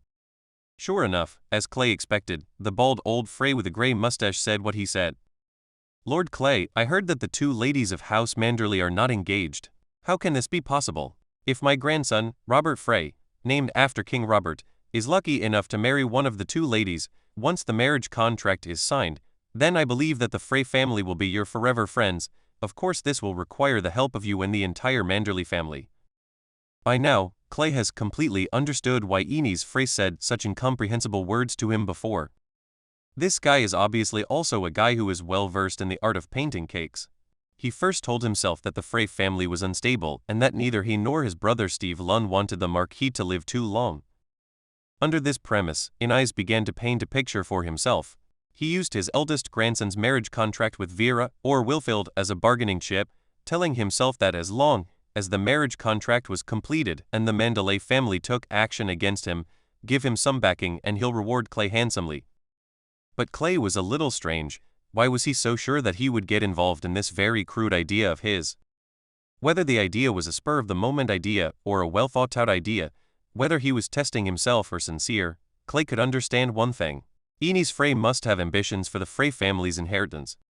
There was no reason for Lord Walder Frey to send his 3rd son to test him on this issue, so this matter could only be Enys's own idea. Throwing away the cake he drew for himself, Clay saw clearly his ultimate goal. What he actually wanted was for him to agree to marry Wilfield or Vera here, and in turn tie himself to his chariot. When the time comes, whatever he wants to do, unless Clay doesn't care about the safety of Wilfield or Vera, he can only support or acquiesce. He cursed in his heart. Clay didn't hate others playing tricks on him, but he couldn't tolerate others treating him like a fool. As for your grandson, the water in the Green Fork River won't even flow backwards, Clay thought to himself. Chapter 58 Rejection. From an emotional point of view, if Clay were given the choice 10,000 times, he would not let his family marry into such a family. In this huge family full of intrigues, he would probably not be able to sleep well at night. If Clay, as the heir of White Harbor only considers the interests of the family, it would be a rare thing. When he was a child, the old man took his sister Wilfield to Winterfell, and Robert probably hasn't figured it out yet. After thinking about the description of Jane Westerling, Rob's later wife, Clay thought that instead of marrying an unknown Frey, why not give the Stark family a try? What the Frey family relies on is simply that this bridge can block the way for the Northern Army to cross the Green Fork River in future wars. But if Clay successfully finds a way to open the bridge this time when he goes south, then Frey will the family has no value except 3,000 soldiers. Therefore, rationally, Clay has no inclination to agree to this marriage, and besides, he also agreed to his sister Wilfield. As the heir to White Harbor and the future undisputed master of White Harbor, Clay is qualified to reach certain intentions for the marriage of women in the family, so Sir Aenys Frey came to him.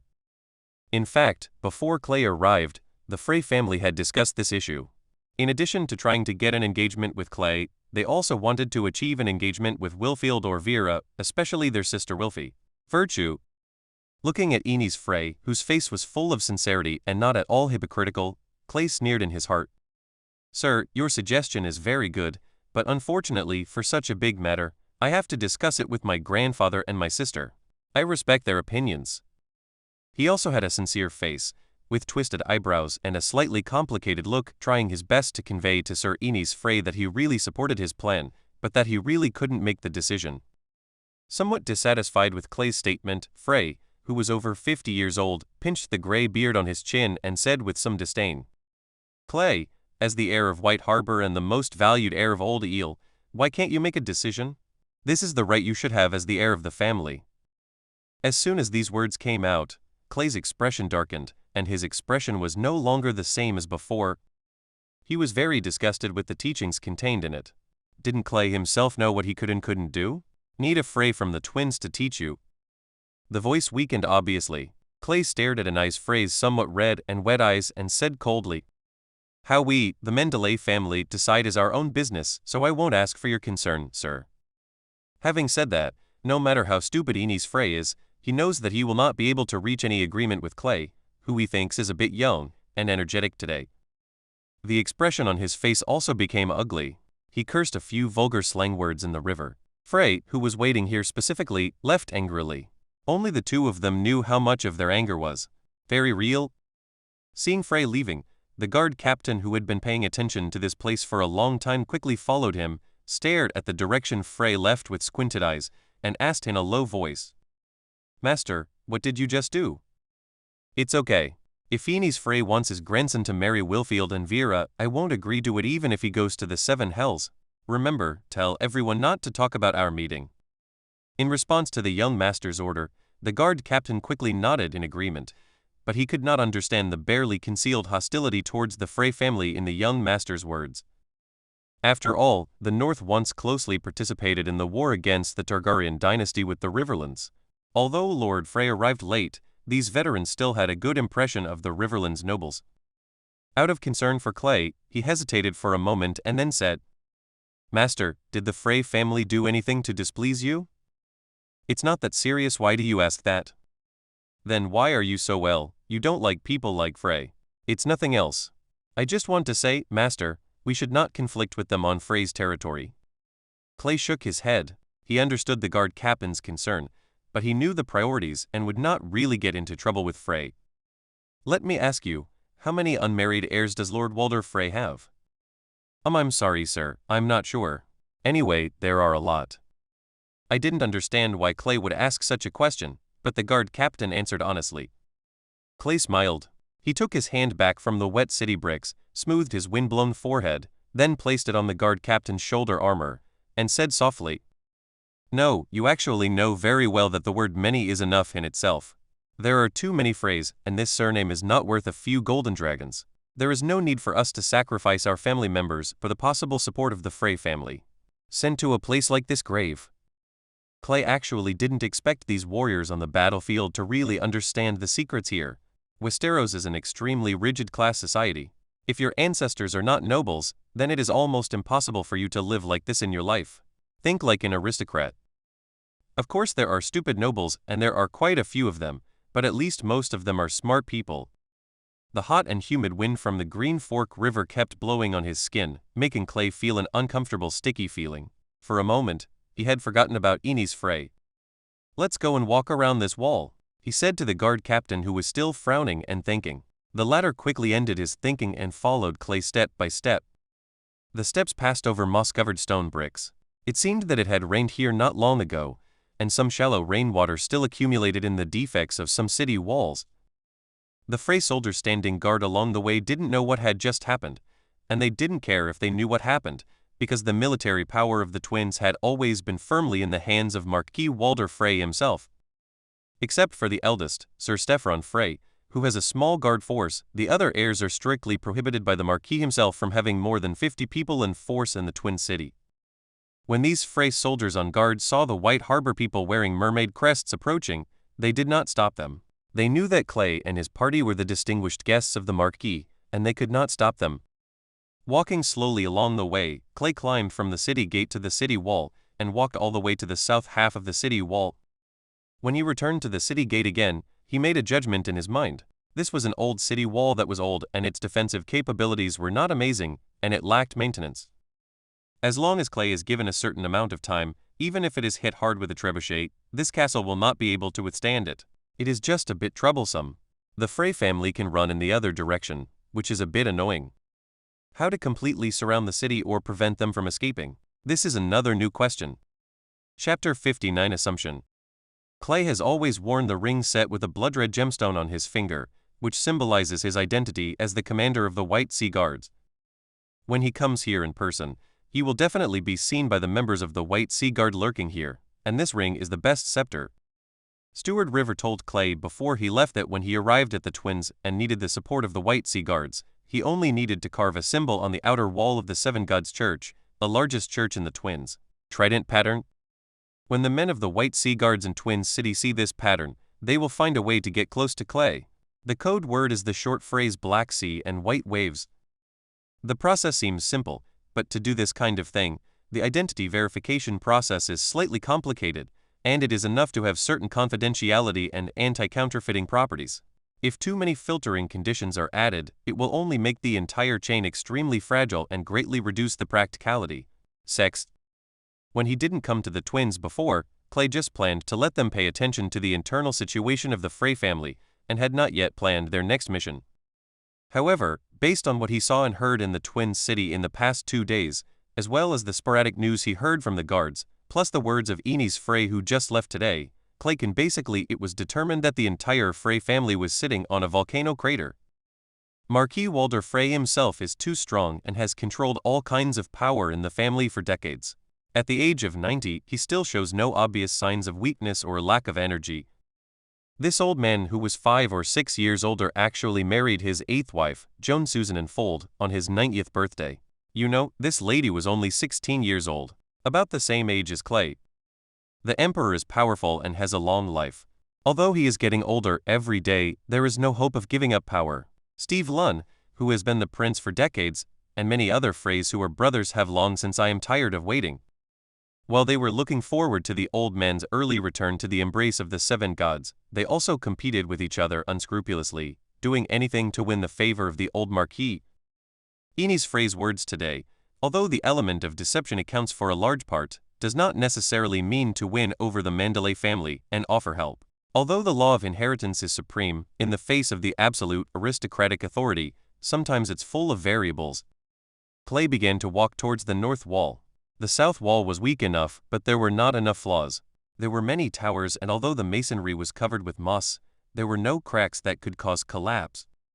The guard captain who was following him heard the young master's low voice, which only the two of them could hear. "If you have 4,000 men, how are you going to capture the Twin River City?" Hearing this question, the guard captain was suddenly startled. He immediately turned around and looked around. He was slightly relieved when he saw that there was no one on this section of the city wall except for the many White Harbor guards who fell behind him. He understood that the young master had wanted to ask this question for a long time. He chose a deserted place to ask it. Asking how to lead troops to conquer the Twins on the territory of the Frey family, is this really something only someone like Master Clay who dares to kill a Lannister can ask, right? Such thoughts flashed through the mind of the guard captain. At first he thought the young master was joking, but when he took a look at the young master's unsmiling face, he knew that the young master was telling the truth. Master, with 4,000 men, I probably wouldn't be able to defeat the Twin River City. Marquis Frey can muster more than 3,000 troops. If it were a siege, the ratio of troops would be close to 1 to 1 and there would be no chance of victory. He answered his young master's question honestly. As a veteran on the battlefield, such questions were not difficult for him. He looked at the silent young master, and his mind was still filled with turmoil. What exactly does the young master want to do when he goes south to Twin River City? As the captain of the guard personally selected by Earl Wyman, he still had a certain status in the White Harbor Guard. Naturally, he knew that his young master had come to the Twins to visit Lord Walder and take a look at his engagement. But now, he suddenly realized that it seemed that from the beginning, Master Clay had no intention of engaging in a marriage contract at all. His thoughts were not on Frey's woman at all. He was thinking about the entire Frey family, or rather, Twin River City. Just as he was thinking about it, Clay's next question was thrown in his face. I know that the Frey family only has about 500 standing soldiers. You said more than 3,000 people, which means there are still 2,500 temporarily recruited peasant soldiers, right? Yes, sir. Then let me ask you, if the conditions are met, theoretically we only need to block the gates of Twin River City with up to 1,000 people, so that Marquis Walder's 2,500 peasant soldiers will not be able to enter the city at all? Well, that's true, but Master, Twin River City has 2 gates. We can block the east gate at most, but the west gate. As far as I know, the main manor houses in Twin River City seem to be on the east bank, and the west side is close to the mountains. There doesn't seem to be a large population. That's it, young master. He had to admit that his young master's wild ideas made sense. If some interfering factors were eliminated, this could indeed be achieved. The Riverlands are densely populated, but except for Lord Tully's Riverrun, no one has a standing army of more than 1,000 people. In battles, subordinate knights summon peasant soldiers from their own estates, complete the assembly, change equipment, and then go to the battlefield. But this requires enough time. If the opponent can be killed before they finish arming the peasants, most of the opponent's combat power will be wasted. No matter why the young master had such a dangerous idea, judging from the experience of a battlefield veteran, as long as the war starts, the nobles will recruit soldiers to enter the castle or complete the assembly in a certain place. If this plan had any chance of success, it would be to surprise everyone, lead the troops to hide in the woods on the east bank, fight without declaring, and have the cavalry rush directly to the Twin River City to block the gate. But the problem is that the Frey family is not a fool. They must have a large number of scouts on their own territory, and it is unlikely that they can completely hide their presence before launching their attack. Master, if your plan is to succeed, you must knock out the eyes of the Frey family buried in the woods on the east coast. Otherwise, the Frey family will know about it as soon as our White Harbor army arrives nearby. Oh, that's not a problem you need to consider. Clay laughed, took out a piece of paper from his arms, and handed it to the guard captain who was full of doubts. His voice suddenly became serious and he said, For the pattern on this paper, you choose someone who is absolutely trustworthy among the guards and engrave it on the wall of the church. You must not go there yourself. Remember this. Find people who are trustworthy and usually more honest. Do not allow any mistakes. Now, he wanted to see what the eyes of the White Sea Guards lurking in Twin River City had seen. Chapter 60 Behind the Scenes. Clay, who is at the center of the focus, cannot do these things himself. Countless pairs of eyes are staring at him, and the guard captain who has been following him is also inappropriate. The White Harbor Guards came to Twin City with a total of 200 people. The most inconspicuous among them was the one who was really suitable for this job. At the same time, they had no idea what the meaning of carving things on the outer wall of the church was. Even if he is interrogated, the secret will not be revealed, because this person really does not know. After setting foot on the southern land, the old gods have no power here, which means that the ubiquitous eyes of the three-eyed crow have lost their role. Clay does not have to worry about leaking secrets for the time being. As for being in the north, he couldn't stop the three-eyed crow from spying on him for the time being. However, the three-eyed crow didn't dare to do anything to him. Bran and the heart tree were his Achilles' heel. Taking the ordinary piece of paper, the guard captain recognized that it was the most common letter paper.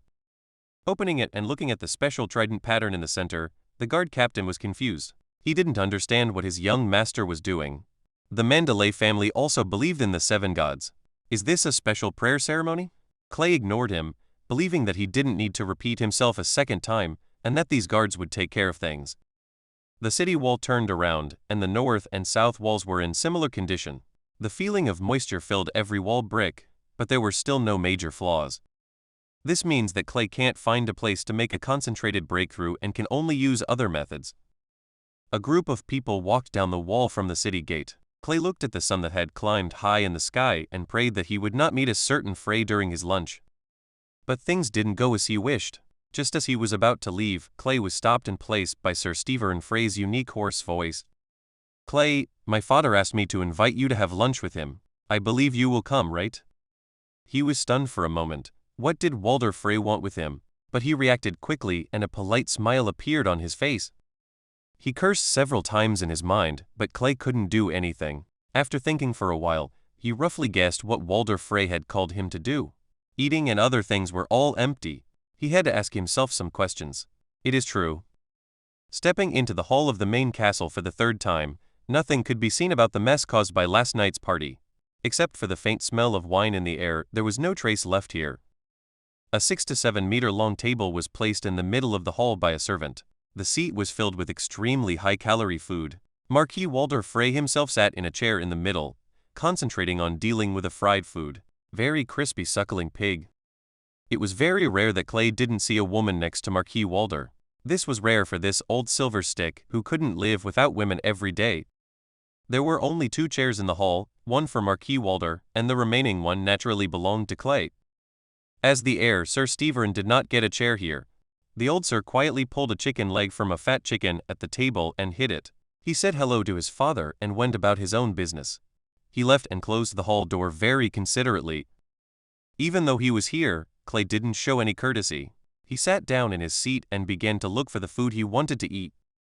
He doesn't worry about being poisoned at all.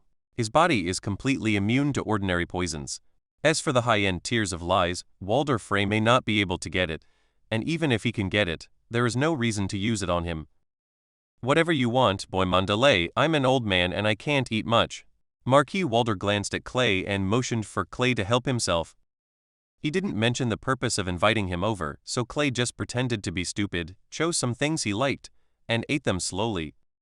The wine was good. Clay had a full bottle of Kington Island's golden wine. He got a glass for himself. Clay tasted the aroma of the wine and wondered how long this old guy could endure it. The meal lasted about half an hour. Neither of them was a fast eater. Clay had a habit of chewing slowly, and Marquis Walder Frey was simply fighting against his old chewing muscles. Putting down the wine glass, Marquis Walder Frey let out a sigh of satisfaction. Looking at Clay, who had also stopped his knife and fork, there was an expression on his face that was not a smile, and he finally asked, "Boy Manderly, it seems that you have been very popular with my stupid heirs these past 2 days." Knowing what he was talking about, Clay shrugged indifferently. His expression did not change at all, and he replied calmly, "Indeed, I am very grateful to the Frey family for all the hospitality they have given me. They are indeed very warm." With a few snorts of disdain coming from his nostrils, Marquis Walder looked at Clay, who was still pretending to be confused, and simply made it clear. "My great-granddaughter, Walder Frey, I heard that she wanted to climb into your bed, but somehow she didn't succeed. Do you know what happened?" When he said this, Marquis Walder Frey's originally squinted eyes suddenly widened, capturing every change in the expression on Clay's face. However, he soon became disappointed because Clay's expression was like the surface of the God's Eye Lake, without any ripples. The Manderly kid answered his question slowly.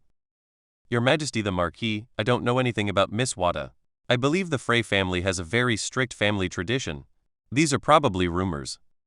Clay originally wanted to say that a wise elder like you could possibly allow his children to behave like this. Later I restrained myself. Although it felt good, there was no need to anger the old man now. After squinting at Clay's face for a while, Walder Frey exhaled, nodded, and said calmly, "Yes, you are right, Manderly boy. This must be a rumor. It seems that some people should tighten their tongues." Clay responded with a kind smile and did not answer Marquis Walder Frey's words. Having gained nothing from this question, Marquis Walder Frey changed the question, his blue-gray eyes filled with a strange look. "So, boy from the Manderly family, can you tell me what you and my brainless third son said on the wall of the East City this morning? But someone told me that he was waiting for you there specially. This is a fact. In addition to the White Harbor guards on his side, there were also some Frey soldiers loyal to Marquis Walder Frey present. Clay could not deny that this did not happen. He didn't know if Phineas Frey had been given all the information by his father, but that didn't matter, he knew what to say. Thank you so much for listening. I'd love to hear your thoughts on the story, so please leave a comment below. And if you want more fanfiction audio, be sure to like and subscribe. See you in the next one.